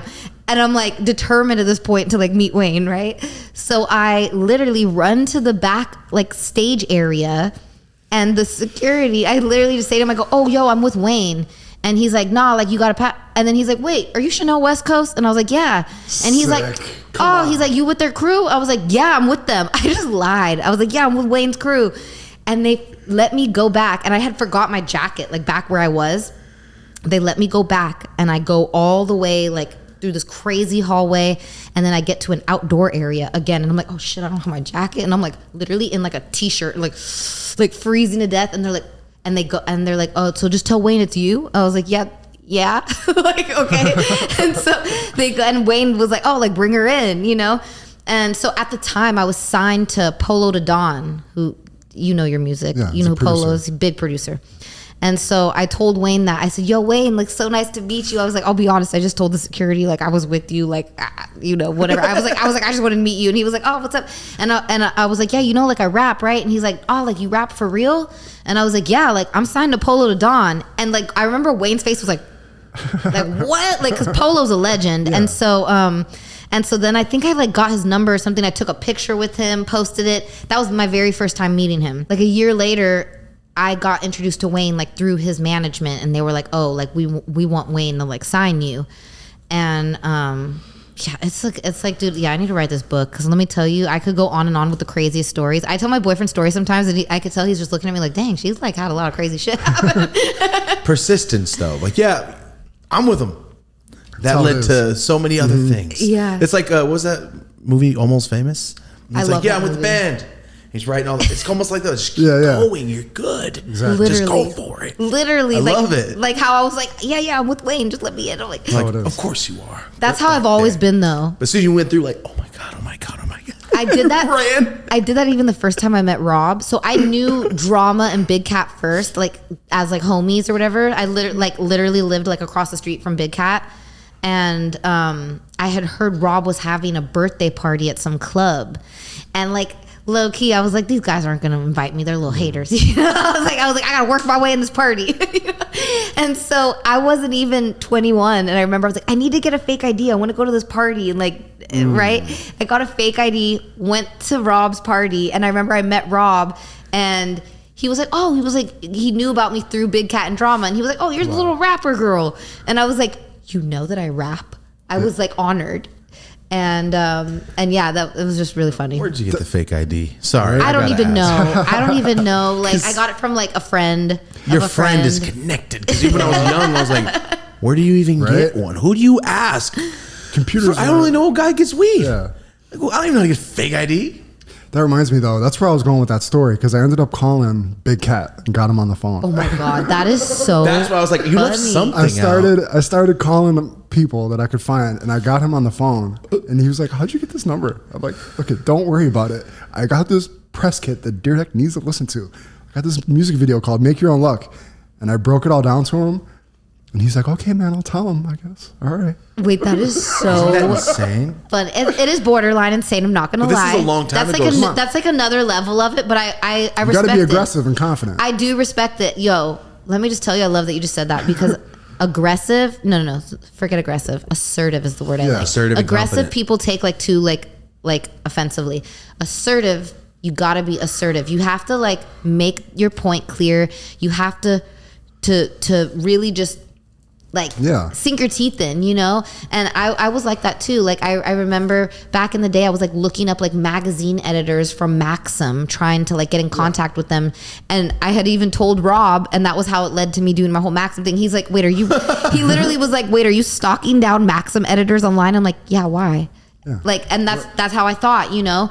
But it's okay. There's something there. There's something. If you hit somebody up and you make a connection, that's cool. If you keep hitting them up and start being a psycho, that's where you're a psycho. Yeah. That's where you're a psycho. Yeah. No, but it's like, if you got a Rolodex like that you know something might come of it, just go for it. I think it's my attitude was like, what, are they going to not sign me? They're going to not sign me anyway if I don't call them. I'm in Buffalo. I had no way to get in touch with people. So that's how I've sent a couple, like fired off a couple texts recently where I was like, what do I have to lose? Yeah. Send it. You know, like trying to ask somebody big for a feature, you know, like the numbers I got, like, I'm like, is this the time to use this? Yeah. Go for it. Boom. Do it. You know? We've had this dilemma. Well, no, we've had this opportunity a few times. We're like, should we? Yeah, we should. DM him. Yeah. Came on the show. Right? Yeah. And we've hit a few people up. I'm like, you booked them? I happened to see your comment too. Like, it was weird. Like, I was like getting in the car and like just like liking I saw positive comments, liking, and then I saw your comment and I was like, oh, cool. Boom. Shout out That's to the Marty. best. That's our favorite way to do it. It's always so fun. I told a little story about how cool I think Mario Lopez is. I think he's awesome. I love him too. He's so cool. And then he hit us up. He's like, I'm gonna come on. And he came on the show. That's just amazing. because he's like, you guys are awesome. And then I saw him at the airport. He's like, hey, what's up, man? How you been? I'm like, this is the way to go. So crazy. Let's go. You was like, I'm with Lil Wayne, and you're like, oh, Big Cat. That was me going like, hey, I love you, man. You're cool. No disrespect to Rob, because I know you just brought up how Rob doesn't age, but fuck Rob. Mario Lopez doesn't age. Mario Lopez literally looks the same as Saved by the Bell. Like, what did you guys ask him? I'm just dying to know. Of course. What's his secret? There is no secret. He's Hispanic. Right? Yeah. And works out and chugs water and is happy. He had no answer. That's it. He had no answer. He had no answer. He goes, I don't know, man. Genetics. And you know what it is? He's just probably stoked with his life. Going, anywhere I go, I'm the man. And everybody's so positive. Not like, oh, you're a fighter. No, you're just super cool. Yeah. Mm-hmm. And he's the man. You know. There's nothing else to say. Right. For a long time. For a long time, and for a long time coming. He said he just chugs water and he's happy. That's it. That's all you need in life. Like I wrestle. Remember he said, I get up at 5:30. I take 2 jiu-jitsu classes. Right. He takes 2 jiu-jitsu classes at 5:30. In the morning. Yeah, he's got his kids. Schedule. I'm good, man. He went to his TV show. He goes from jiu-jitsu. He'll go there with black eyes, and they fix him in the makeup room. And then he came from his show straight That's so here. funny. And he's like, after this, I got to go to my radio show. You're 53 years old. And you're coming through here, bro. Good looking. But that's what we're saying. Like, just gotta shoot a shot sometimes. Yeah, man. It happens. Yeah. So this is perfect. I'm so happy that I was gonna ask you this anyway, but I'm so much more stoked knowing that you're actually really cool. Are you ready? Because some people, they're cool. Yeah. But maybe they're not like in the talking mood. Mm-hmm. I feel like you're in the talking mood, and you just told us you're always in the talking mood. So we have this one segment that I think is perfect for you. Okay. It's called "Who Were You in the '90s?" Oh my God, Okay? It sounds great. But it's not what we know now, because stuff happens and people are getting in trouble. There's not stuff we know now. It's not how you feel now. But when you were a kid in the 90s, what would you have picked? I'm going to ask you 2 things, yes or no, or I mean this or that. Okay. And we'll continue. Okay, yes. I would like to preface this by saying he just said it. This is not is what in I the know 90s. now. I know a lot of things now about like health and just, so my choices would be different now about probably all of these questions. But you're like 9 going, health? I don't have morals. I'm a child. Stuff like that, right? Yeah. But these are not crazy ones. So these are 90s. This is also a custom. Who Were You in the 90s? Yes, this is custom. We made these ones for you. All right. Okay. You ready? I have to. They're new. So. Okay. NSYNC or Backstreet Boys? NSYNC. Oh, that was right off the bat too. Same. I always felt like NSYNC was just a duplicate of the Backstreet Boys. Like, okay, so Backstreet Boys were kind of more like they were first. They came out first, but I felt like NSYNC, they featured all of the guys more, which is what I liked. Like back, like it was like Nick Carter and like AJ, and then the other guys didn't shine as much, and like it was like with NSYNC, Justin, JC, Lance, they all if you really go back and listen to the music, they all had their own hear them all. Chris, Joey, you hear them all stand out at some point. Whereas Backstreet Boys were more blended together with Nick's voice on top. Gotcha. You broke it down with the names. Let's go. Yeah. Oh man, I just remember what they look like. I don't remember all their names. Justin Timberlake's kind of an unfair advantage on your team, but they were more solid across the board. They got Jerry Rice and Tom Brady in one guy. He's pretty and he's the best. Damn it. That's pretty much Justin Timberlake. Exactly. Great answer. Let's go. All right, next one. Ooh, Pocahontas or Little Mermaid? That's tough. I know, isn't it? So my personal favorite is Little Mermaid. Okay. But I just want to say how funny this is. When we lived in Sylmar, my mom and I, our neighbor was the woman who drew Pocahontas. Whoa. And I would go over, she had a daughter who was a little older than me. I'd go over to their house and I would play there. And I remember seeing drawings of Pocahontas and John Smith and the whole movie like before it came out. And I remember I was like, oh, like what? And then when I saw the movie as a kid being like, wait, that was the neighbor lady who drew that. Whoa. Like, isn't that wild? What is happening? Isn't that so wild? But that's what it's like growing up in LA. Yeah, seriously. Do you know what I mean? That's the most LA childhood My wife Right. is going to be so excited to hear this. It's her favorite movie. Oh my God, that is so cool. Yeah, right? Oh, is that a raccoon?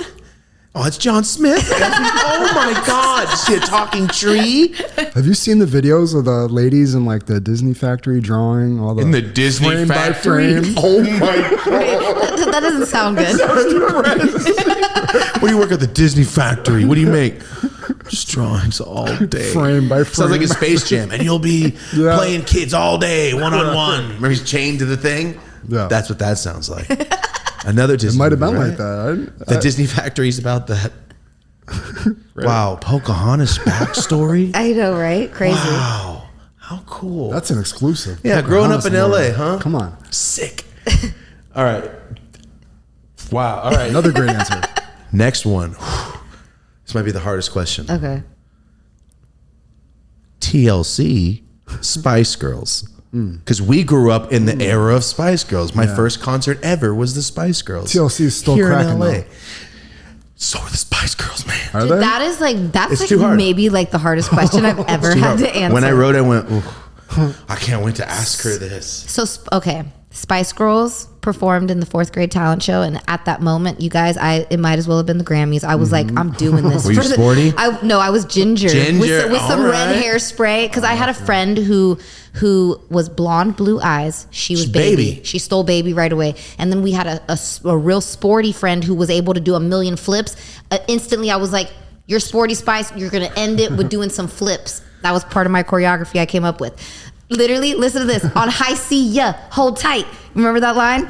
I remember the line. I literally was like, I have the idea. And I told my friend who was sporty, I was like, on high C, yeah, hold tight. You're going to like go to the front and do your little like flips and go, high C, yeah. And then we'll all land together and go, hold tight. Oh, so like, we had a big Spice Girls moment. But then also TLC. Let me just tell you guys, I played that song Unpretty by TLC probably 50,000 times.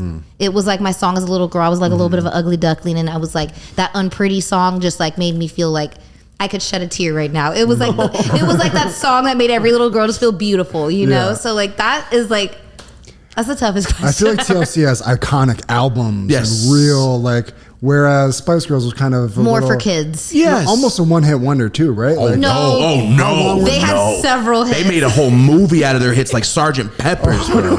It's called Spice Girls World Tour, I pretty believe. with a bus that was literally a bus that on the inside was 5 lanes. It's a mansion inside. I'm like, how does it drive on the road? It's 5 lanes Please big. do not put your hair remover cream in the refrigerator because we will mistake it for mayonnaise. I remember everything. The bus driver, I remember it all. The boat ride. I watched the movie. Me and my sister, we would get the Spice Girl lollipops. Do you remember the I do. The Chupa Chups. Oh my God. Let's go. Let's go. I don't think I've related to somebody more on old school stuff ever on the show before. This is incredible. Not even my own mom. I had my mom on the show. She didn't even get half You the had stuff your I'm mom talking on the about. show? I bet Yeah. she's great. She's a wild ass person. We've only had like 3 or 4 girls on the show the whole time, and they've Yes. been our wives and his mom. You guys need to have more girls on the We've had show. comedians, women, female. Okay, Jesse okay. Pelusa was our Yeah, second yeah, that's guest. true, that's true. Yeah, no. We've had female guests, but we my mom's a different story. She's like Joe Pesci. She's very scary and wild. That's funny. I love that. But look at this Spice Girls choreography. That was my first concert ever. I watched the movie That constantly. was your first concert? Oh my God, that's so great. Can I say it? Can somebody find it?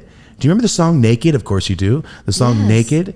They perform it naked on stage behind big throne chairs. So, I mean, they might have bodysuits on, right? They're behind chairs, so it covers their whole body. And they're performing the song. So you can see like the start of like Cleve. I'm 7 going, this is incredible. What is happening? No one's gonna believe it, you know.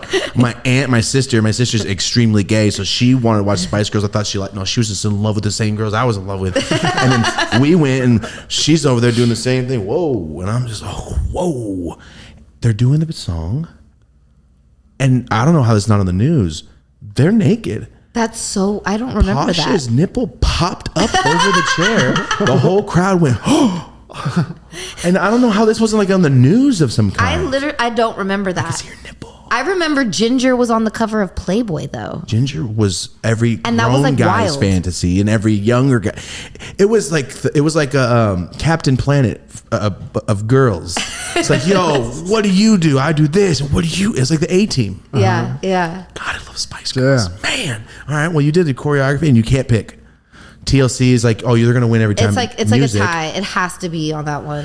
Well, it was the first time ever. I say tie's fine. When I hit it, I was like, I can't pick either. When I wrote it down, I couldn't. All right. This one, you might not. I hope you know. Okay. Tamagotchi. Do you remember Tamagotchi? Yes. Oh, let's go. Tamagotchis or Bop It?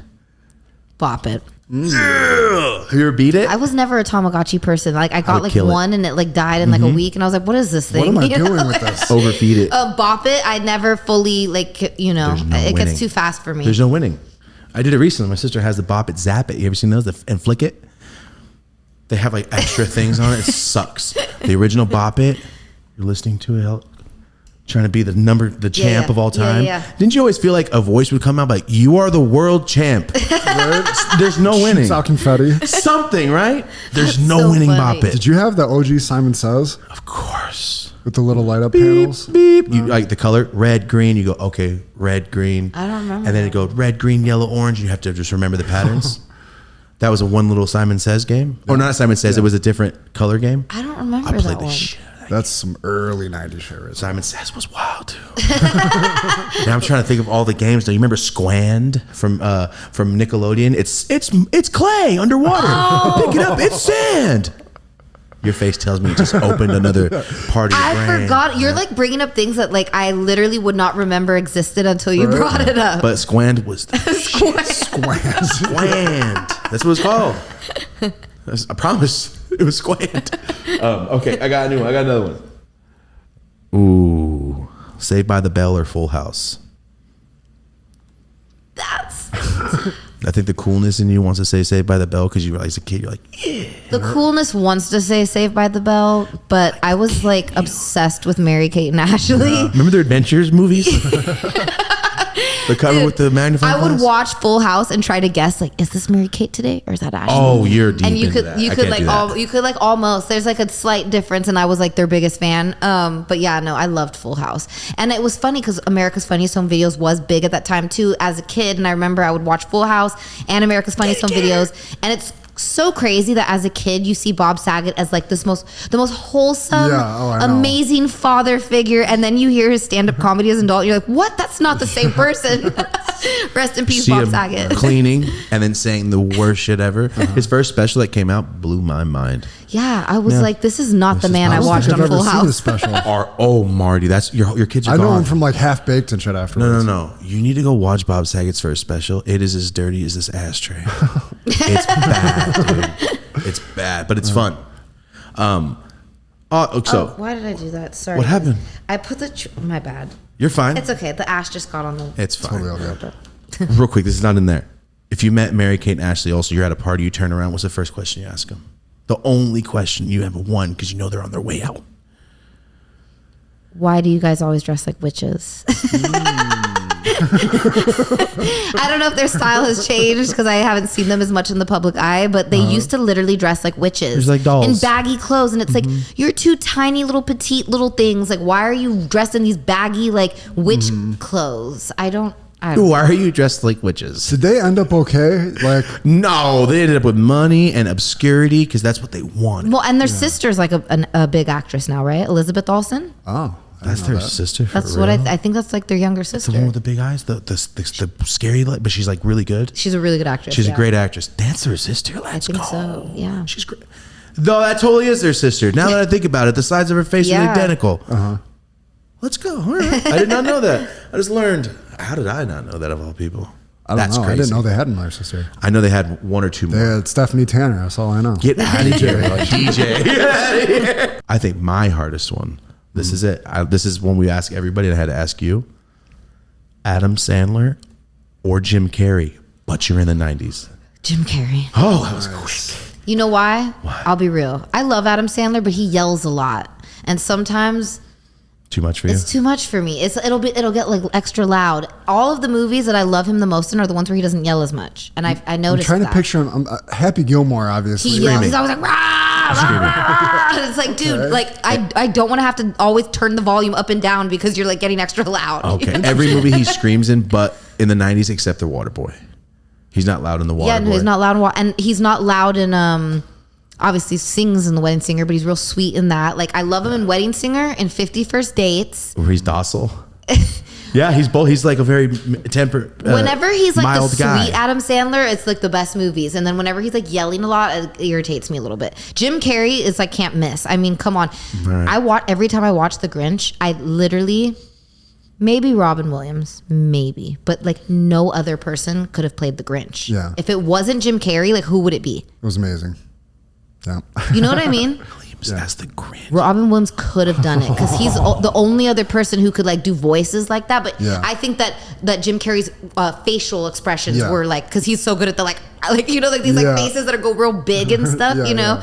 I'm just imagining all the scenes, but Robin Williams doing it. Right? But imagining like, this one. True. Yeah, like Robin Williams could have done it, dude. Like, of course he could have. Wow, what an alternate universe where he plays the Grinch. Right. You know what I saw on random? I saw this on YouTube the other day. Did you know that there was another Shrek one? Because the original voice actor was Chris Farley, and he died before it came out. What? I listened to it, and it's Chris Farley. I'm an ogre.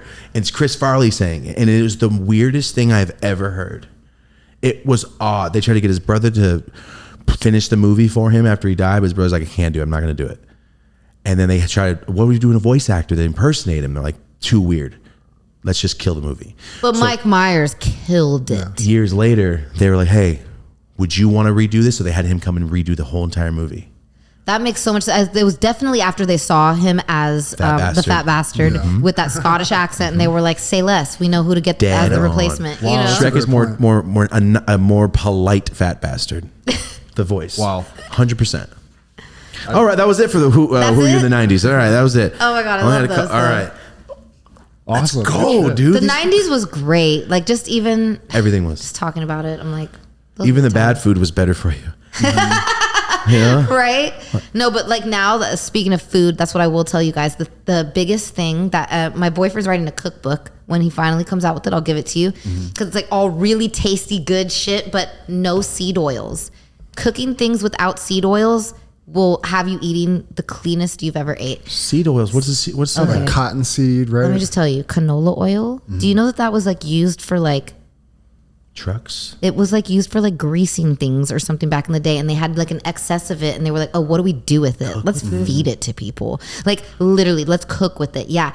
And so like stuff like that is like literally like, it's not like technically supposed to be edible, but they try to like make it edible. And like, yeah, you have to look though. So but cooking like, with it obviously might be a lot of those oils are illegal in other No, countries. I got canola oil in my cabinet now. no, So get rid of it. Vegetable oil only, and just make sure just check things. Like now it's like becoming a thing. There's actually an app. There's an app where you can where it tells you if there's seed oils like at restaurants and stuff. So wait, all seed oils. What's another? I need to be better at explaining this. That's fine. This is my boyfriend's specialty. I'm not in the food game as much, but but let me just tell you though, that's like the biggest piece of advice I can give is if you avoid seed oils, it's like life changing. That's like the real unhealthy stuff. I want to know more about this. You would think oil from seeds would be healthy, but like it's certain ones. I don't know if it's like necessarily from seeds. They're called seed oils. I don't want to sound like an idiot either. I know what you mean. Totally get it. I'm gonna Google it. Google it, look into it, and then I'll send you that app too. My mom's hilarious. We went to like eat at a restaurant. She's like, "Oh, their seed oil thing is like off the charts here," and I'm like, "Mom, the food's really good. I was like trying to enjoy it." You know? And she's like, "There's so many seed oils in what we're eating." Like, oh man, it's gonna ruin everything now. I know, but just like don't check. Like when you're having like these days where you want to go to like a brunch, just don't check. Just don't even check. But if you're on like a day when you're like, I feel like being healthier, like just check it out. Where he's you're like going. a really strict vegan, so Oh, Not as are? much anymore, man. I've been taking fish oil pills, man. Seed Fish oils. I was thinking oil. Oh no, I'm good. Yeah, this fool's been vegetarian his whole life. Really? You've never ate meat? For a stretch when I was a teenager. No way. Yeah, so what? Your so- family is just like vegan or vegetarian or My whatever? my mom was vegetarian. Okay. And then when I was like probably 21-ish, maybe I crossed back over. I took my wife out to dinner and there was like veal on the menu, or like somebody ordered veal, and I just like, I don't know what happened. It just, something clicked for me, and I'm like, yeah, I'm not eating meat anymore. That's how that happened. I don't know. It was so random. It was just, I'm like, yeah, no, I'm like that though. Is that a baby? Oh, it's a baby. All right, I'm done. Just randomly, you were like, I'm over it. Yeah. And then, yeah, ever since. I was on the grapevine and I looked over to those cows right when you come off the grapevine and all the sun was on them. And I was like, what am I doing? And that's when I stopped eating meat. Really? I was looking, I'm like, I'm an asshole. Because I feel bad since I was a kid. I stopped eating meat when I was a little boy because I saw the chickens in the Foster Farms thing. I was like, Mom, what's going on with these chickens? She's like, that's the food you eat. I go, Mom, what's up with these chickens? That's not the food I eat. She's like, those are chicken nuggets. Like, that is not this chicken nuggets. And it connected.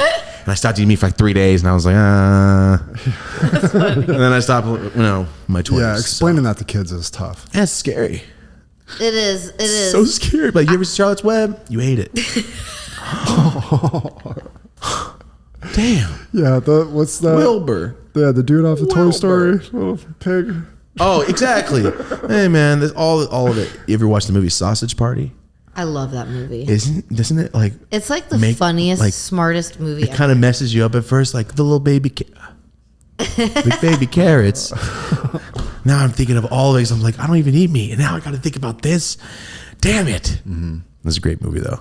I was in the theater the first time I watched it, and the end of that movie, I was like, I looked at the rest of the people in the theater, and everyone had the same look. What an ending to a movie! I don't know, you've never seen it. Nah.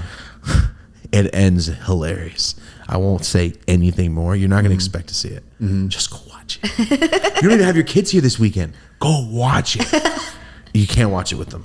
Oh, no, not a kid's cartoon at all. The funniest, let me just tell you, nobody told me when I went to see it, okay, that I didn't know. Thank God I wasn't a mom yet with like a 4-year-old already. Oh, yeah. I go to see Sausage Party thinking that it's like just like a kid's cartoon that voiced by all these actors that I love. No. And you guys, and I'm high as hell too, so it ended up great. But like as soon as the first curse word came in, I was like, what the? I'm like looking around like, who brought their children here? And then it like hit me like I'm like, oh, like this is an adult freaking cartoon. Like I had no idea. That's funny. See, no, I didn't do that. I knew it was for adults, but I just didn't expect that. Yeah. Mm-hmm. I just looked down my row like all these grown people with their jaws dropped. When did it come out recently? Like 7 years ago. Okay. I was with John. I was with like 12 That's of crazy, my friends. because that feels to me like 3 2 years ago. Yeah. The pandemic did this though. It just made like it's Click. like, dude, what the fuck? The funniest. You guys are gonna crack up on this. Like I've been working my ass off my whole life. Okay. And we've filmed a lot of Ridiculousness, and in between Ridiculousness, I've always been working so hard on my music. I've never really traveled. So I was like, 2020, that's going to be the year I travel. Swear to God, life plans, dude.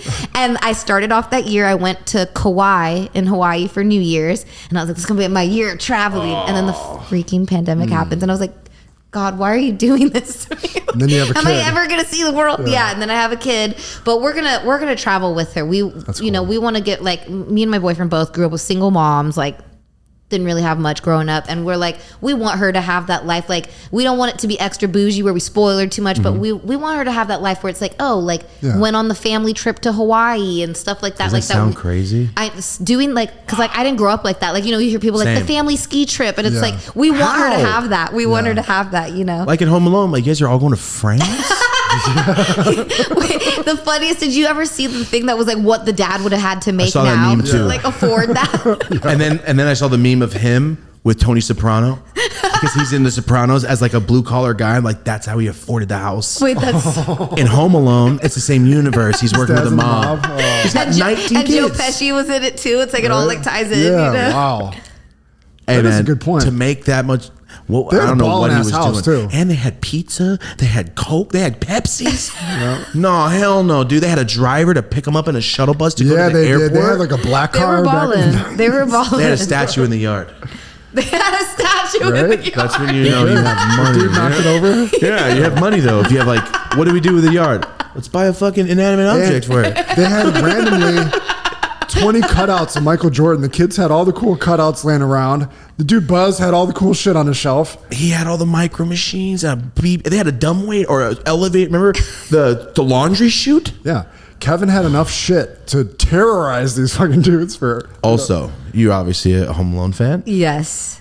Why didn't he just call the cops in part 2 instead of set up a saw-like booby trap in his uncle's house that was renovated? Remember, he like did so much. He could have just went, officer, these guys got a gun.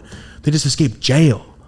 Movie's over. Or they should have just shot him in the head when they saw him at the park. Like, I think it's because the whole point is because it's like he's a little kid who just like wants to like get them again. Type thing, I know. As a kid, if I was in who were you in the 90s? Oh, I side with Kevin McAllister. I'll eat macaroni with that kid every day, just like he did.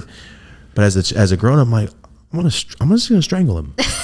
Right. He's a child. I was obsessed with Home Alone too. So my dad lives in New York, and it's a long story. I was conceived in New York. My mom moved here when she was pregnant. So I never lived in New York, and my dad's never lived here. My dad's like a full New Yorker, East Coaster.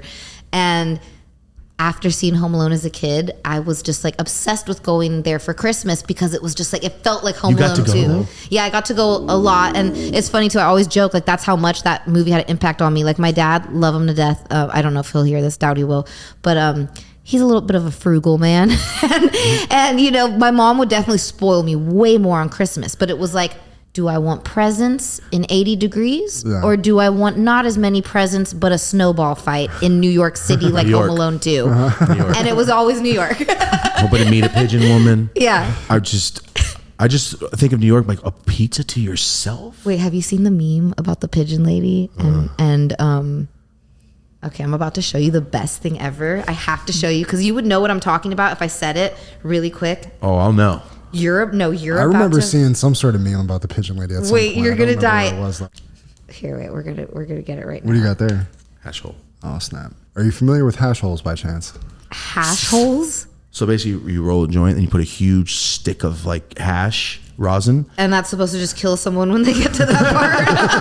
Exactly. But what it does is it melts at a different consistency, so it leaves a giant hole, so it's like a donut.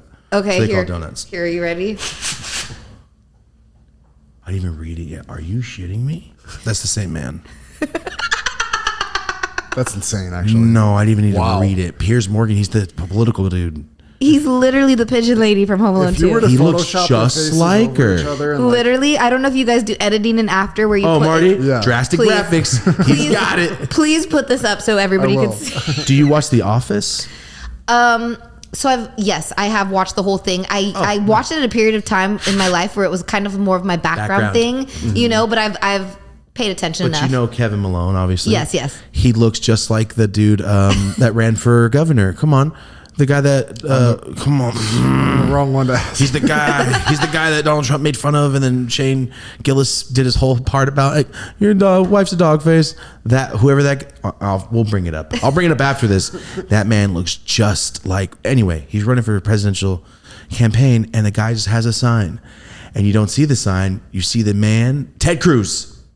You see him connect eyes with the sign and just like looks down. It turns around, and it's him side by side with Kevin from The Office.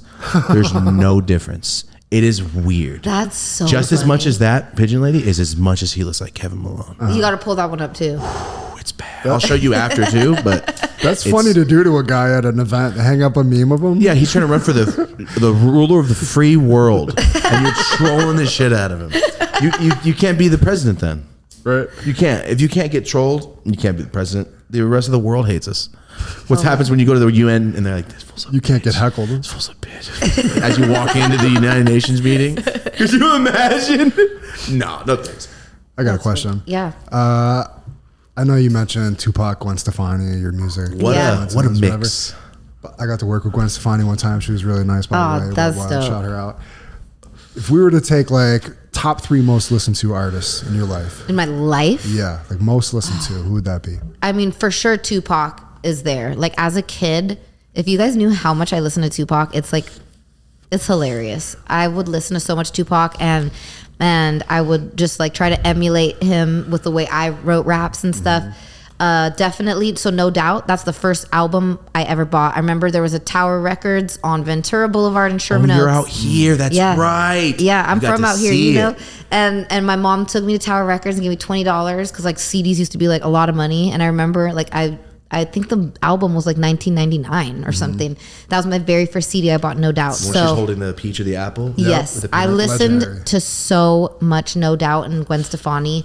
And then third most listened to, probably Lil Wayne. It might be a tie between Eminem and Lil Wayne, actually, because Eminem's another person who like really influenced me to want to go for trying to rap. But like Wayne just, might have after the Carter, that one, after the first Carter, I think that he just started to like become who I listen to the most as a rapper. Man, see, now that I'm talking about it, I listen to a lot of Jay-Z too. Your playlist sounds like Marty's playlist. This is really funny to hear. I gotta be honest. So like Tupac, like what about like what favorite albums within those artists? Oh man, I'm really bad with album titles. That's something I'm bad about. Like, and I feel like that makes me sound like a bad music fan. No, I don't know all the titles. I know the songs when they come out. I don't know every word. Yeah, I'm bad with album titles. But all I know is my favorite song by Tupac is "Shed So Many Tears." famous. That's like Me Against the World, I think. That's like before he was even super famous. Yeah, no, I like that whole album. What album was that? The one that Shed So Many Tears on? Sickest album. I had a Tupac wall in my room. You did? I had a DMX Your daughter wall. does. Yeah, my daughter currently It's does. really funny. Wait, that's so Sick, actually. That's really dope. See, that's what I love though, and that's what's cool about like, you know, I feel like you already know you're a good dad because I feel like there's a lot of young parents who. It's at the hash too, so. Yeah, let's go. Hey, I feel like there's a lot of young parents who, let's be honest, we're in an economy now where it's like you have to work so much just to take care of a family, you know? I think a lot of people these days are so busy just trying to work to take care of their families that they're not like spending time with them. And like, you just saying that your daughter knows who Tupac is makes me feel like a breath of fresh air because a lot of these kids, I'm like, yo, did your parents never play you like any old music? When I was a kid, my mom played all the old shit. Yeah. These kids these days don't know anything like from our era. That's true. Like whenever Usher performed at Super Bowl or when Missy Elliott performed at Super Bowl, those People few like, years who? back, yeah, they were going back to the top of the charts because kids are like, oh, who's this person? right. And it's like, your parents never played you that? Like, Yeah, it's never their fault. I always go, who's your parents? Right? That's why I try to show John, he's terrible movies. All his kids, I'm like, the second they're old enough, I get movie night every week to show them something sick. Because how are they going to know? It's your job to put them onto the cool shit. Like they need to know Yeah. Fern Gully. They need to know both my Home gosh. Alones. We would have been best friends as kids, honestly, because Gully. everything you like, that's what I like. Fern Gully was my movie. I just played that for my kids like 2 days ago. Really? Did they free on Emmy, YouTube. did she like it? She got scared when the slime came out. She's into. That was Tim Curry. Wait, that was? Tim Curry. Lemonade. That's Tim Curry. That's so Same guy from Rocky Horror Picture Show, from Home Alone 2, that declines the card, from Legend, It. Same man. That's it's the so same funny. human being. That's range.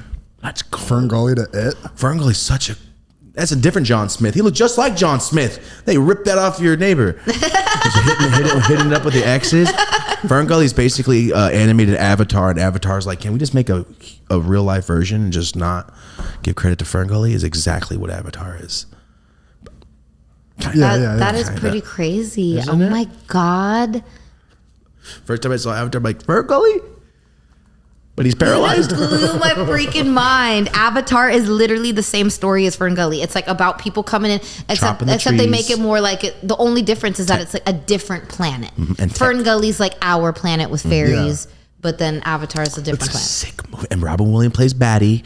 See, you're right. The 90s were the best of all time of everything. Dude. And also, Miss Doubtfire is on Broadway here in LA. I keep seeing the signs. I'm going. Wait, what? Miss Doubtfire, the musical. It's right now? We have to go see this. I gotta going. tell my boyfriend. 150%. That sounds so fun. I love that movie. Reciting all the lines before they come out. Oh, they're going to make me leave.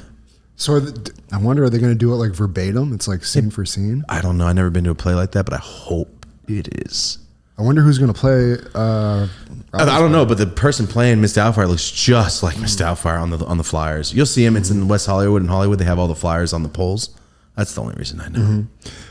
Random question. I noticed on your podcast you just had Chuck Liddell on, Yeah. Random. which is sick. Thanks. Are you a big UFC fan? So I got into being a big UFC fan through my mom and my boyfriend. My mom, this is the funniest thing. She's probably like, of course, now that her boyfriend's a UFC fan, now she's a fan.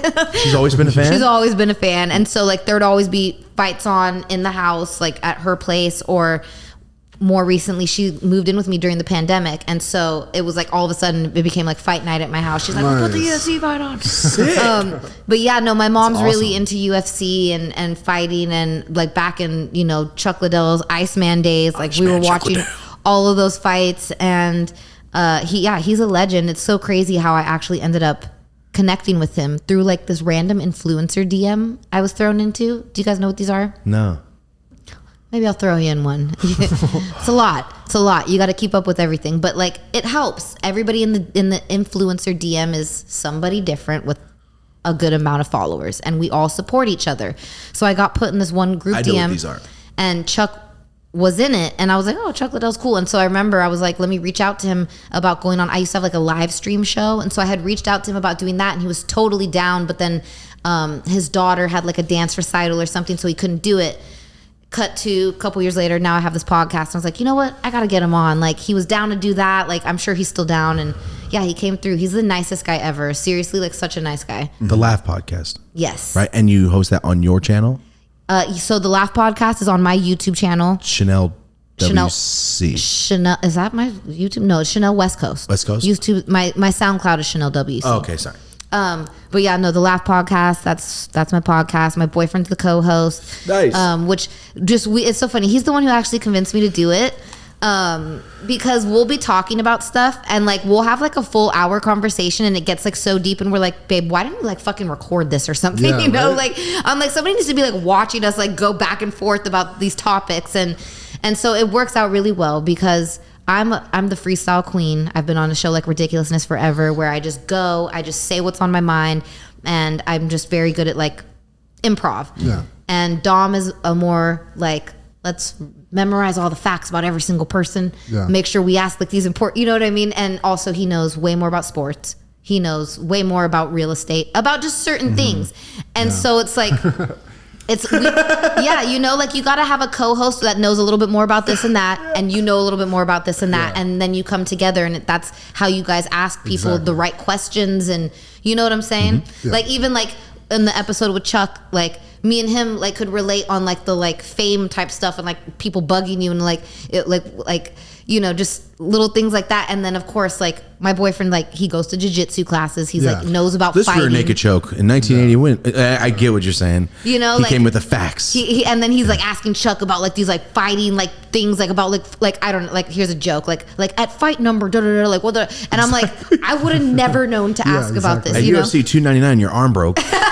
Exactly. Like shit like that. Like my boyfriend knows all the sports facts like that, and like that's great because we're gonna have more people like that on there, you know. And the so cool thing is your child is gonna be like, I know everything. Right.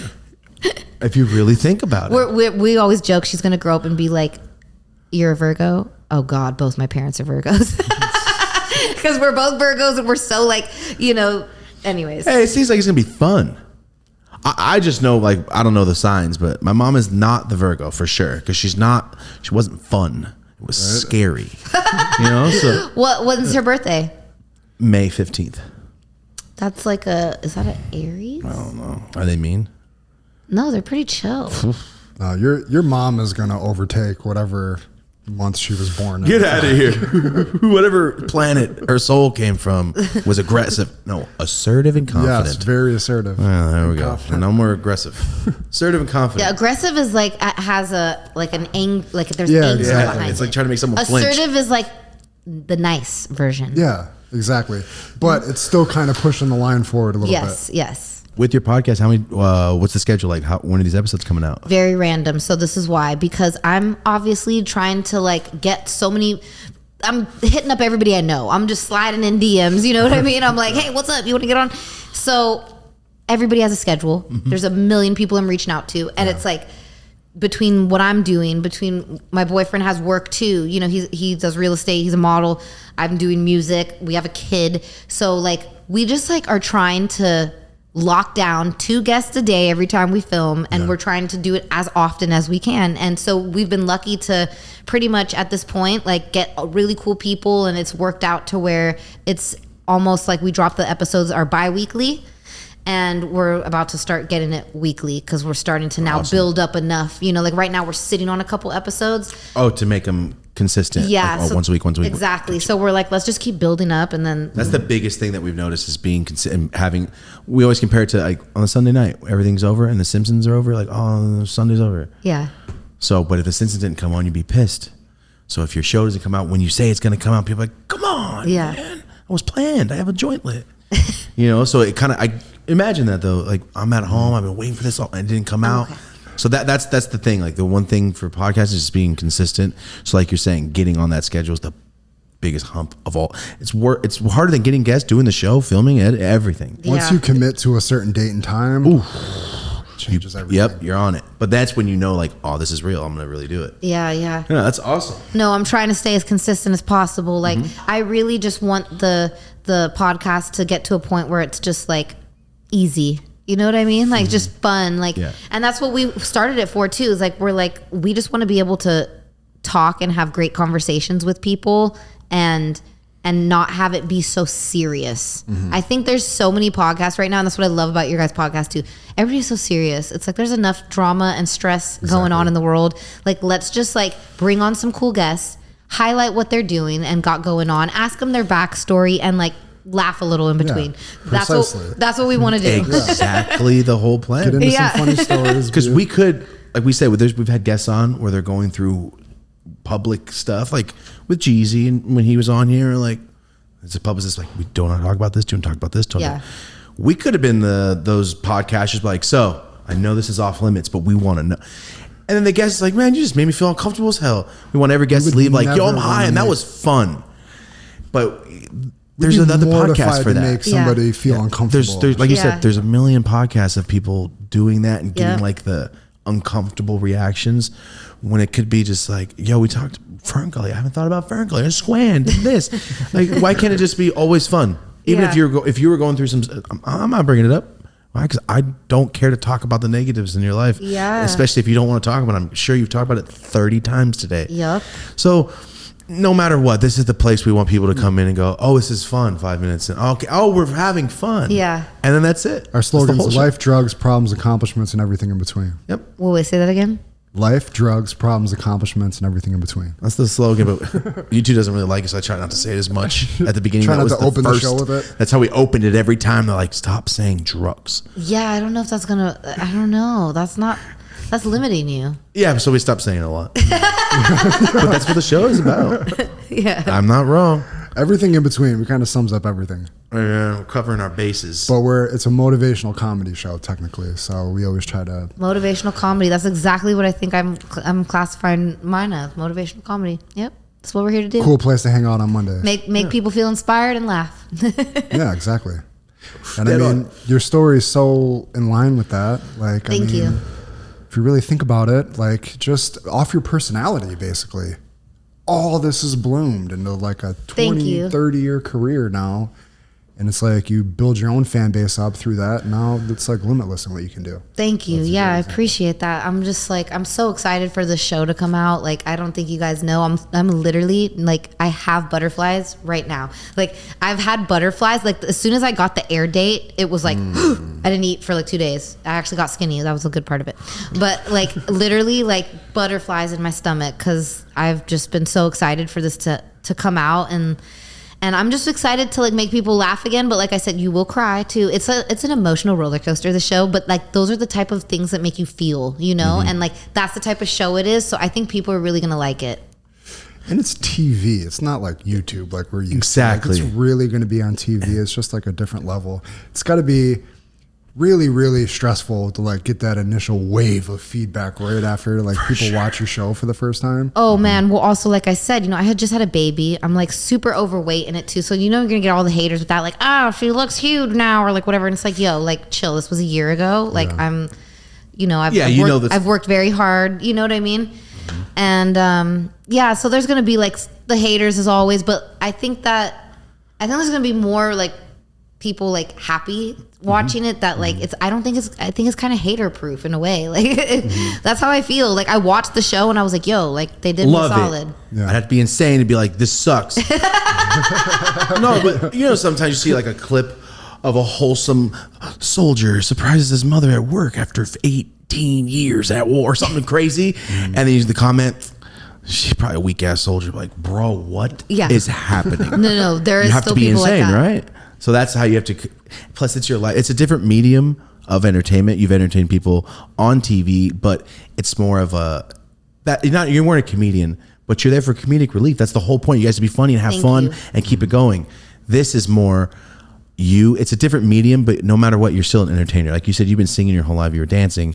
You've been in entertainment your whole life. Yeah. Didn't know it was going to go that route, which is kind of wild. You just live across the street from somebody and I'm with Lil Wayne and here we go. And I'm with Rob Dyrdek. It's a very cool story that I honestly didn't know every step about. It's very inspiring. Thank you. Actually, when you really think about all of it, and you're independent, which I did not know you're independent. So everything you do is on you. Yeah. Everything. Studio time. Yeah. Doing and everything. The pandemic was a big setback for that too as an independent artist. You know, I've always, over the years, whatever I invested into my music, I've been really smart about it. Like, I'm pretty good with my money. Like, I'm not like this like idiot that's like spends. I got money in savings. I've been pretty good with it. Everything I would put into it, I would make back off the gigs. I'm doing all these club gigs, doing little tours, like whatever. Then the pandemic, of course, pandemic happens. And I have an album ready to drop that year. And there's no gigs. You're not allowed to do anything. Everything's at home. And so I'm trying to invest into like what I think is my best body of work yet. And I'm like, dang, I want to pay for some playlisting. I want to pay for a couple TikTokers to do the little dance. You know, like I'm like, I want to pay to market this because it's like literally the best music I've made yet. But there's no gigs. How the hell am I going to make my money back? And that's kind of what happened is I had the hope that like everything would open back up quicker and like things would go back to normal quicker. It wasn't as fast as I thought it'd be. And so I invested a lot of money into my last album. I didn't really see that money back this time. Like my streams did really good on the album, but I had no gigs. And that's really, let's look at all these artists. That's how they make their money. It's the touring, you know, like it's like even people who have like major streams, if they're not selling concert tickets, they're not making that much. That's why it's the touring, it's having brands. You kind of use the music really to launch other things that really make the money. That's how it works these days. It's not like the old days. Like my best friend Frankie's dad is a singer in the band Redbone. They do that song Come and Get Your Love. And you know, this man is in his 80s and still getting checks off of songs from back in the day, because back then the way that they set things up, you would make money for life and off you'd of a win hit. You'd win, and not the record company or whoever fronted you the money in the studio time. I get why they want to do it and why they got into it, but it stole artist money. Not stealing, just sets you up in a lose situation. Yeah, but I have heard the same thing. Like, I'm still getting checks, and that song came out in 1991. Like, it's kind of awesome. And same with actors, because now streaming is here. Now their deals are different. They're not getting any of that revenue. Yeah, there's no residuals. You got to put out music just to stay relevant. Like, whereas before it's like, okay, you're getting this music once in a, you know, you're like waiting. Well, it's saturated. Everybody has the internet now. Like, yo, I can listen to Frank Sinatra right now and then Trippie Redd right after. Before you're like, I go to the record store. Then I have to go get a whole album. Yeah, I have a CD collection because I want this. I want the art. I want to open it up and experience and peel the top strip that never comes all the way off in one rip. And you gotta. I like that. I like the album art. I want to see that. Remember when the little circle thing would break, the teeth would break? Yeah, like, of course. Album. But that's the whole point. And now it's like a stream is different. But back, like you said, he's still getting money. He's 80 years old. It's because I think back then you were able to go get the record. How many people print records right now or CDs is it's not. It's more of like, oh, I have the album. I never opened it. You know, most people have records, never have a record player. But it's more of like, yo, when we were kids, you had the poster.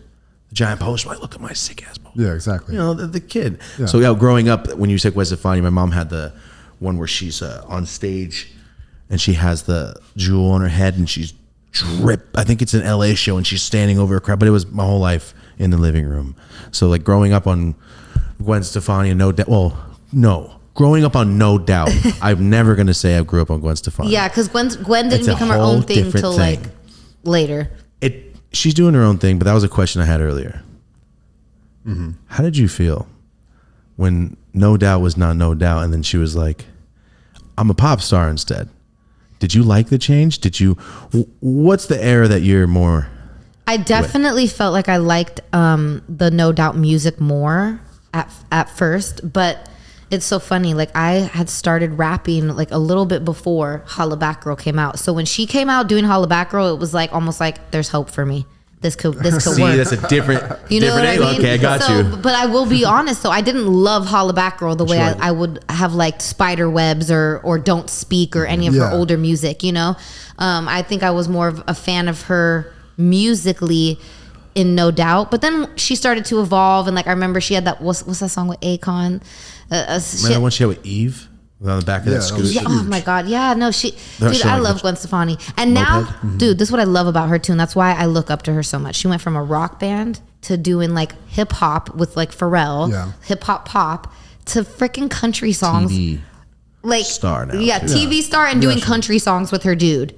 And I didn't see that coming. I did not see the country ever coming, but now when you hear her do those type of songs, I'm like, oh my God, your voice was always kind of meant for this in a weird way. Like, she just has a good voice. She has a great voice. It's just like, it's a cool, unique tone of voice. But I think what it was that caught even me when I was a kid, like, who's this pretty chick doing push-ups on stage? My mom would play all, like you said, my mom played all the old stuff. I didn't know any of the new stuff unless my mom liked the new stuff. So she's only listened to Tupac or old everything. So I didn't really get anything else. So kids at school, like, what are you listening to? I'm like, what are you listening to? But you grew up in like a little ghetto area, but like, listen to the radio out here. Listen to the Beatles. So it's different, but that's why when I do have kids, movie night every week. Constantly. Yep. I can't wait. That's going to be cool. Now, could there be a season 2? Of my show? Yeah. Praying for it, manifesting it. Woo! There will be a season 2. That's how we have to speak. We have to speak it into existence. Exactly.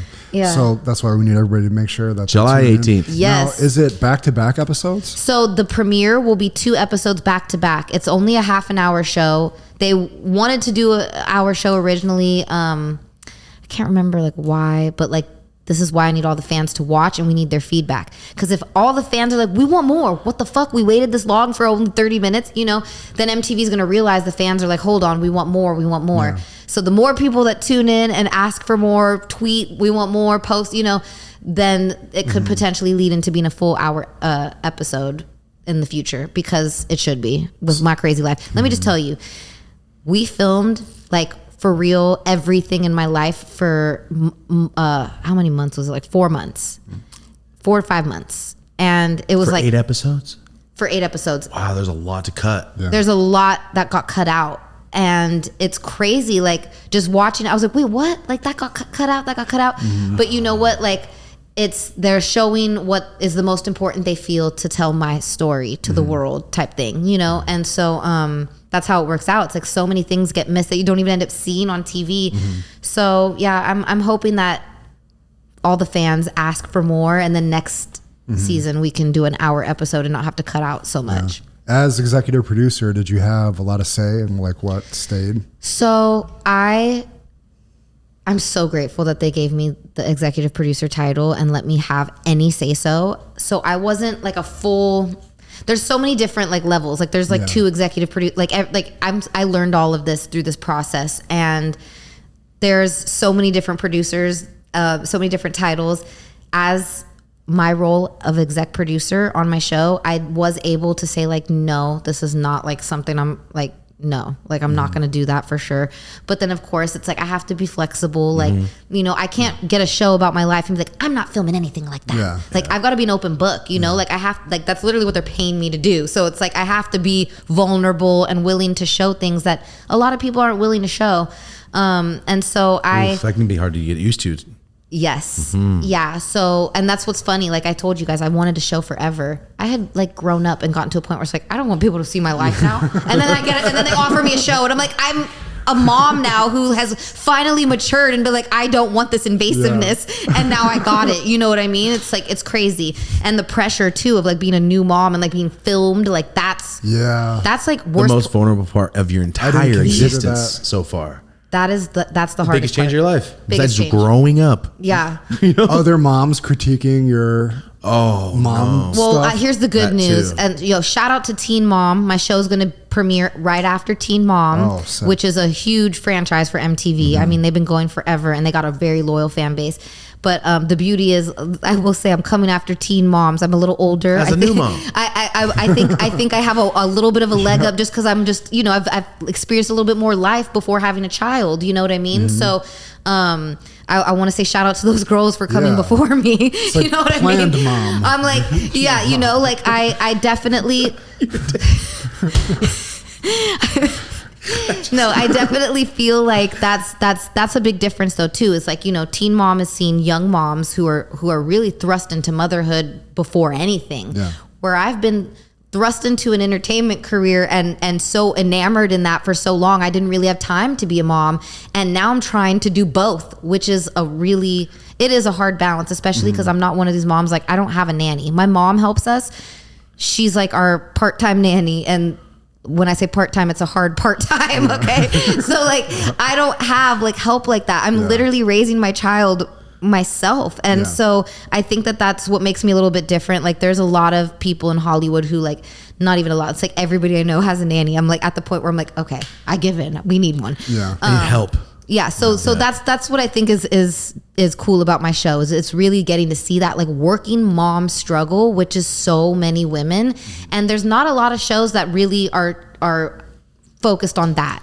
You know what I mean? Like you see like Real Housewives, there's mothers on there, but like that's more about the drama amongst the Real Housewives. Exactly. And they're financially secure, done. They're not working at the same time. They all got their rich husbands or their careers or you know what I mean? Yeah. So like this show, I think that's what makes it different is really exploring the struggle of a working mom and a working mom in Hollywood, which is like extra stress. Yeah, you're right. I've never heard of it. I've never, when you said working mom, like, yeah, I've seen that working mom in Hollywood in the spotlight. Independent artist that America's known her whole life and watched her grow up. Yeah, no, that's what's crazy too. People have kind of watched me grow up and 100%. And now it's like I'm literally like I am growing up on the show. You know what I mean? Like you get to see me become a mom now, and that's a lot of work. Well, July 18th. Everybody, Yes. what do you know? What times? Yes, 9 p.m. And let me break it down. You can watch it on the first 3 episodes will be on mtv.com for free. So even if you have no cable, no streaming, no nothing, if you just got Wi-Fi, you can watch the first 3 episodes on mtv.com. It'll also be streaming on Hulu. Oh, easy. Yes, everybody's got Hulu, I feel like, because Hulu also comes with Disney Plus. So if you have Disney Plus, you have Hulu. Yeah, so you can find it on all of them. That. Yeah. I pay for both of those individually. I know. I was like doing forever, and I'm like, wait, they're combined? Why am I paying for 2 separate things? So combine them, save yourself some money, and and so the first 2 episodes will premiere back to back that night, 9 p.m. after Teen Mom. Sick.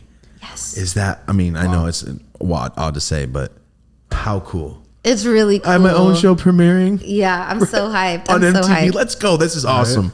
I'm glad to hear you're a normal human being. I'm really normal. Sometimes I think that's been a setback for me. Like in my life, I'm like, am I supposed to be like more bitchy? Like, because I'll go to like parties and see some of these people who are like super successful, and they're bitchy, and I'm like, is that what I'm lacking? Like, you know what I mean? Like that's how I feel sometimes. So no, I don't think so. No, because we don't think we're awesome at all. And sometimes like we should feel like we're awesome sometimes, just because sometimes people we're sitting around waiting for that. Yeah, we're sitting around waiting for shit to happen. Like if we would just say something, like, yo, actually we're here, we're on the marquee. we didn't want to bother you guys like this for 2 hours and like, are you guys we're speakers, like, oh, like, yeah, we just didn't want to say anything. You know, that's how I feel too. But sometimes like, should I be bitchier? yeah, Should I walk in like, all right, guys, we're in the building. yeah. You know what I mean? Like, should we say that? Like, in my heart, I just can't. No, it's not me. I just can't do it. But this also, it's a Virgo thing. Virgos are like we're an earth sign. It's the sign of the Virgin. We're very supposed to be very like wholesome, like humble. We're down to earth. I think wholesome and humble, that could have damn near been the name of this show. I like that. For real. I did not know that. I learned a lot about Virgos today. Damn, dude. So it's just destined to always be in the back of the line. Right. Like, even though I had the front of the line ticket, I don't want to bother you. So I'm gonna just wait in line. No, we have like a magical, like Virgos have like a magical. We're magical. I don't know how to explain it. I'll take that. I always say I need to make a shirt saying this. I don't know if I'll like get sued, but Beyonce is a Virgo. Enough said. I had no idea. The most perfect woman on the planet. Michael Jackson's a Virgo too, like best performer on the planet. It's like I did not know that either. No. Let's go. There's a lot of really poppin' Virgos, like really like. Wait, I might have the same birthday as Michael Jackson. You do? I was supposed to be born on the 27th. I think either me and him have the same birthday or he died on my daughter's birthday. Oh God! It's one of those. It's either the best thing ever or the worst thing ever. Oh my God! Aaliyah died on my birthday. It might be more likely that it was because was it just your daughter's birthday? June 25th, yeah. Yep. So that was because June 25th, like they said 15 years ago was the day Michael Jackson died. So that's, your daughter's birthday. Mm-hmm. Because that just happened. And I remembered the day that he passed away, we were filming Fantasy Factory, eating on our lunch break. And I remember I can't remember which one of the guys it was. They were like, dude, like no fucking way. Like Michael Jackson died. And I remember I was like mid-bite, like, are you kidding me? Yeah. Like, And so like that's just a day you'll never forget. I'll never forget. Do you know where you were when you first moment you heard? I remember exactly where. Well, he was. His daughter was being born. Oh, that's true. Damn so it. he probably You didn't do even remember. know. You probably didn't even know like is a Michael good Jackson. You probably didn't even know yet because like you were in the hospital. Like Yeah, I probably found out the next day or some shit. yeah. I was leaving the movie theater watching Harry Potter with my grandpa. And I was drinking the rest of my watered down ass Sprite. And then I remember we turned by El Pollo Loco and I was like, on the radio, Michael Jackson. I'm like, damn. And I looked, Planned Parenthood was right in front of me. It's like, that building does nothing in this town. And that's all I remember. Like, this place is terrible. And that's how I found out Michael Jackson died. I was drinking a soda in my grandma's living room as a kid. And they were like, Aaliyah's dead. I went, a plane crash? I was drinking, oh, wow. I remember that day addiction was too. I real. was babysitting a friend's younger sibling. I was like not even old enough to be babysitting. Yeah, I was but like, that's you how weren't that's how old life enough. was for us growing I up. was like 9 years old. No, I was like 12. How old are you? 34. Okay, my math is not working. Yeah, so you were only a year older than me. The math isn't mathing. You were a child. I must have been like 11. I was like 11. I Aaliyah think. died when we were like 9 to 10. No, I was 11. No, you were older than you think. Because I know for sure I was 11. I was in 7th grade babysitting my friend's like 3rd grade little brother. Damn, I am off. August I remember- 25th, 2001, Aaliyah died. Oh, I was 10. No, I was 11. Wait. Going August- on 12. You were 13. You're right. Okay. My math is off. I was still doing little kid So dance, I Aaliyah guess. died on your birthday. Yeah. Biggie died on my dad's birthday. Damn. It's crazy. 2001, 15. I was 15 when she died. I felt like I was way younger. But yeah. I don't know. Yeah, I remember that Remember day it was too, sad. though. It was really sad. We just we had like the most positive Yeah, I know. podcast. We don't end and on we're this. just like, we're just No. like, wah, wah. We don't end on this. Right? I know. No. Isn't the best pizza of all time the all dogs go to heaven pizza when they're eating it in heaven? Oh my gosh. Or not in heaven, but they're eating it in the streets? Wait, I love that you just brought up all dogs go to heaven too. See, that's how we You- end it. you- Not on do. sadness. You're really good with the 90s nostalgia. Yeah. Like how you Yes. said, like how hosts have different strengths. Oh, yeah. Oh my gosh. Constantly. All dogs go to heaven. Where did I just see that the other day? And I tried to like download it. Oh, okay. I was like, you saw posters? Holy shit. I thought you meant like you saw like some like memorabilia or something. Theaters. You were like, where are they playing? That'd be so. If somebody would play movies that you could pick and you would vote on Instagram, what movie's playing today, guys? Cool. At Tickets- like one of the Boom. sick luxury theaters. That's what I'm saying. Yeah. Like if you go to the theater and go, is it Cable Guy or are we watching Fern Gully? And then you vote on Instagram like today, guys, is Fern Gully. And like, all right, I bought a ticket. I'll be there. Dang, there needs to be a place like that. That would be fun, and you have an advantage. Like, yo, do you want to watch Fern Gully? Go vote right now on this Instagram page, please. That's a good idea. That's a great idea. I think it just opened up 3 movie theaters off of it. Not me personally. Someone's gonna do it. Most new movies are such dog shit that they really should start bringing it I back. go to the movies in 2 weeks. I go to the movies every week because I just get high as shit in the back. Yeah. I mean, nobody ever cares. What's the last movie you saw in theaters? Oh, Inside Out too. Oh, that just came out, huh? I just watched it at the theater. That Furiosa. Oh, movie. that's what I saw. That was the last one I It saw was too. all right. I only go to the movies these days for like those type of movies. Yeah, and it was all right. I thought it was good. I thought it was gonna be like It the last didn't- one. It was tight, right? Dude, it didn't do as good as I thought it was going to do in the box office, though. And I'm like, wait, why didn't anybody give this a chance? Because the last one, the Fury Road one, wasn't that cool. Yeah. This one was 10 times cooler than the last one. Yeah, it was way better. Way better. Holy shit. Did you watch Bad Boys 2? I haven't seen that yet. And so funny. I told you guys about my acting journey. That was the last so for the last Bad Boys. It's not Bad Boys 2. You mean Bad Boys? Bad Boys 4. I'm like, what? Bad Boys 2? What? That was so 1999. I I'm auditioned sorry. for Bad Boys 3, didn't get it, and listen to this. This is when I was like, I'm done with this. So I auditioned for a role that I think Vanessa Hudgens ended up getting. It's like a very small role. Remember, she's in a it cop. briefly. Yeah, that's the role I auditioned for, and I didn't get it. I'm not even joking. Like 3 weeks later, Martin Lawrence posts like watching Ridiculousness. Like, man, it's my favorite show. Like, and I was like, "Are you what? Like, why didn't I get to audition with you? Like, he would have picked me. Do you know what I mean? Come on. I auditioned with some like old white lady, and I'm like, I don't relate to you. I know if I auditioned with Will and Martin, they would have been like, say less. Chanel got the part. You know what I mean? Come on. And dude, Martin posted literally like 3 weeks later that he like loved Ridiculous, and I DM'd him and told him a story, and I literally said this to him. I said, yo, I had to audition with this old white lady pretending to be you guys, and it was not feeling right. And he started laughing. He said cry faces, and he was like, oh, like, you know, you got it in the future or whatever. But like, that was the last audition that I didn't get, where I was just like, I'm done. I'm frustrated with this. I'm like, I got the star of the movie posting that he's a fan of the show That's I'm on, really and I can't even get like this tiny role in the, like, it just didn't add up. You know what I mean? And then I was like, I'm focusing on my music and getting my shekels for my streams. Shekels. I haven't heard that shit in a long time. Literally. Because it's like, I'm making money a little bit on the music, but I'm not getting anything to go audition 2 hours from my house that just cost me $50 out of my gas tank. And if it's not going to happen with the star of the movie already liking you, like, damn it, when is it going to happen? I know. That's how I felt. I was like, what? We'll fact. come back to it at the right time, just like the jewelry. I like to say this often. His name is also Martin Lawrence. That's a fact. Wait. Are you serious? Marty, his real name is Martin Lawrence, but the last name's not the same. Wait, so you're the second Martin Lawrence? Yes. Okay, I love you the that we part. just brought, this was like the most natural transition of a combo I've ever been in my life. I cannot believe your real name is Martin Lawrence. It's really It funny. Wait. His wife's name is ridiculous. April O'Neil Yep. from the Ninja Turtles. Wait. That's so funny. It was really I made funny her when you think April about it. O'Neil. His last name is. It's fun. It's really funny. When you, I didn't really. Think I should go by Martin Lawrence just to confuse the shit out of people. 100%. Like, what's up, Martin Lawrence? No, like you guys should announce the podcast. Like, oh, Yeah. and like Got today Martin we got Lawrence Martin today. Lawrence. Yeah, And you know how many people will tune in? Right? Like, We're slipping. what? It's like when they had you on as a guest on Ridiculousness. We should do that. Oh my God. Yeah, that was funny. Like, did you see that episode? No. They had her on as a guest, but we have me on as Martin Lawrence, and it was confusing. I forgot I did that. That's so funny. You're a dedicated fan. I also filmed so many episodes. I can't like.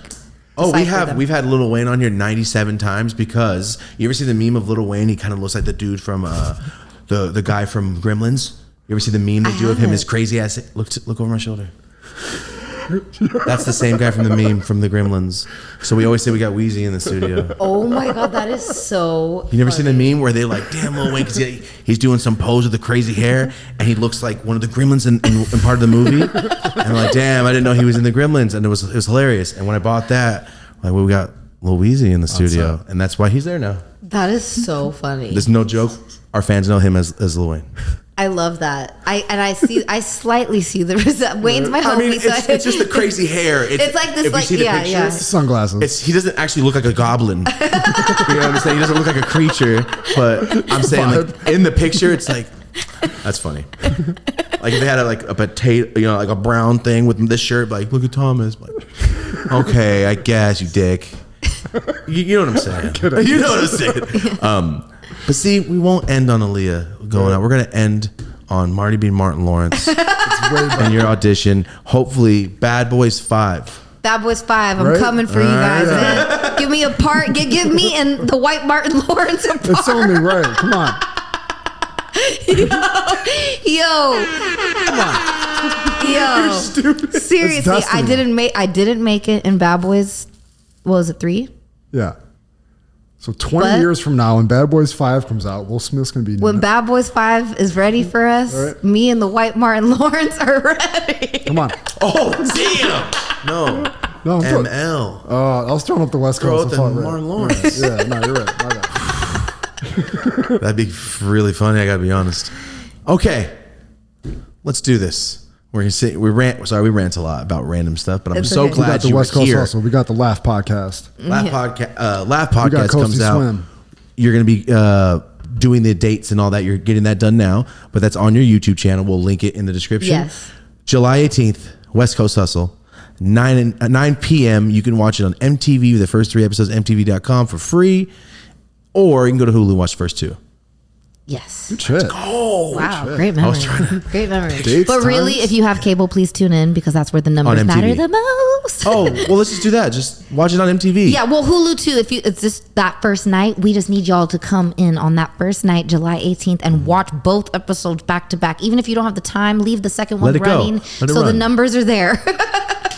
It's Straight not a up. hard task to ask if you're just chilling. Listen, let me just tell y'all, if everybody tunes in and I get really good ratings, I'll have even more say so as a producer next season. I'm trying to prove myself with this network. You know what I mean? Yeah. We know how And it then goes. I can make an even funnier show for you guys and give you all the content you really, really want. It'll be less of the baby poops and more of the funniness. Actually, the baby poops are funny too, but you know what I mean? Yeah. It's full circle. I mean, I'm excited. I'm excited for you. This is very cool. And I'm glad to get to know you. This is Thank very you. cool. This was fun. Oh my gosh, you guys are the best. There was no, I'm excited. Thank you. This is cool. I expected it to be fun. Didn't expect it to be fucking awesome. So Oh, you're this is great. great. So thank you. You got anything else you want to say, Marty? It's surreal to have you and Stilo Brim, everybody come through. Like, it's surreal. I love that you had Stilo here too when he had his broken foot. That's hilarious. He was such a G. He broke it like the day before. Yeah, he's like, oh, I'm hurt, but I'll be there. I'm like, Wobbled in. Came I up was like, bro, you do not have to do this. yeah, we asked him, when'd you break hurt." it? Just a couple days. I'm like, you walked in on crutches. You drove. That is so funny. How'd you drive? And he was really funny. And It then was hilarious. Well, it's good you guys waited till I wasn't pregnant, because if you had me at that same time, I wasn't as fun. You wouldn't have Oh, been able to, you man. wouldn't have been able to smoke in Yeah. here. You know what I mean? good It would have been timing. way more boring because I was boring when I was pregnant. Let's just say that. Hey, it's It's a good thing I didn't get the Go show through while different I was time. pregnant, because they would have been like, she's not getting a second season. All she Or- does is sit on the couch and watch Game of Thrones. I have not tackled that yet. I have not watched it. I was that person. I was that one person who hadn't seen it. And my boyfriend was like, That cool? you have nothing better to do right now Yeah. than try You it. suggest I start it. I do. All right. I do. Everyone I know is going, why haven't you started? I'm like, you just got to get past the You- first couple episodes. Yes, and then you're You in. watched it? And then Yeah. you're in. Oh. Yeah. I watched the whole thing. Oh, bro, I didn't know you watched it. Yeah. I would have watched it already. No. We like the same shit. I've only watched a couple shows all the way through. Oh, You got I didn't know Breaking this, Bad, Marty. You got Dexter, you got Game of Thrones. Ugh. Dexter's nasty. Ugh. All right. Where can everybody, social media, just Chanel West Coast on everything, right? Chanel West Coast everywhere. Instagram, TikTok, Snapchat, Spotify. Facebook, Spotify, Apple YouTube, Music. Apple Music. Check out the new music. My new single, Talk is Cheap. And I actually have a new single coming out. When does this air? This comes out on the 7th or 8th. Wait, I have a new single that just dropped. Wait, no, it comes out the 7th or 8th. No, wait, I thought we were doing this dropping this 15th. Yeah. The Oh, 15th. sorry. This is going somewhere else. Okay. This is going for the next week. Our other one's coming So up. I Monday. actually have a new single that just dropped called Cool Off. Dropped July 11th. Oh, and nice. It just happened. It just happened, and it's the perfect summer song. It's literally called "Cool Off." Like, what else are we trying to do right now in this heat? So go check that out. "Cool Off." You're gonna love it. It's featuring my boy Il Nicky. It's actually the song in the promo commercials for your show. for my show. Yeah, so you hear it in the commercials for the new TV show too. Smart. Wow, how crazy You is drop a that? video for it too? We're working on that. Nice. Nice. Well, thank you so much for being here. This was fun. Thank This you was for awesome. having Appreciate me. you. Yes, Thank you. I'll come back sometime. Appreciate it. Hell yeah. Anytime you want. Woo. We're chilling. Thank you so much for being. I have so much stuff for you over here. I'll give it to you after. Okay, perfect. I'll give it to you after. But thank you so much for being here. Thank you, you. Marty. Thank you. Guys, this has been the Dope as Usual podcast. This has been the Chanel West Coast episode. For Marty O'Neill and I, this has been the Dope as Usual podcast. I just said it, but I'm a little high. I'm just repeating myself, man. Have a dope ass day.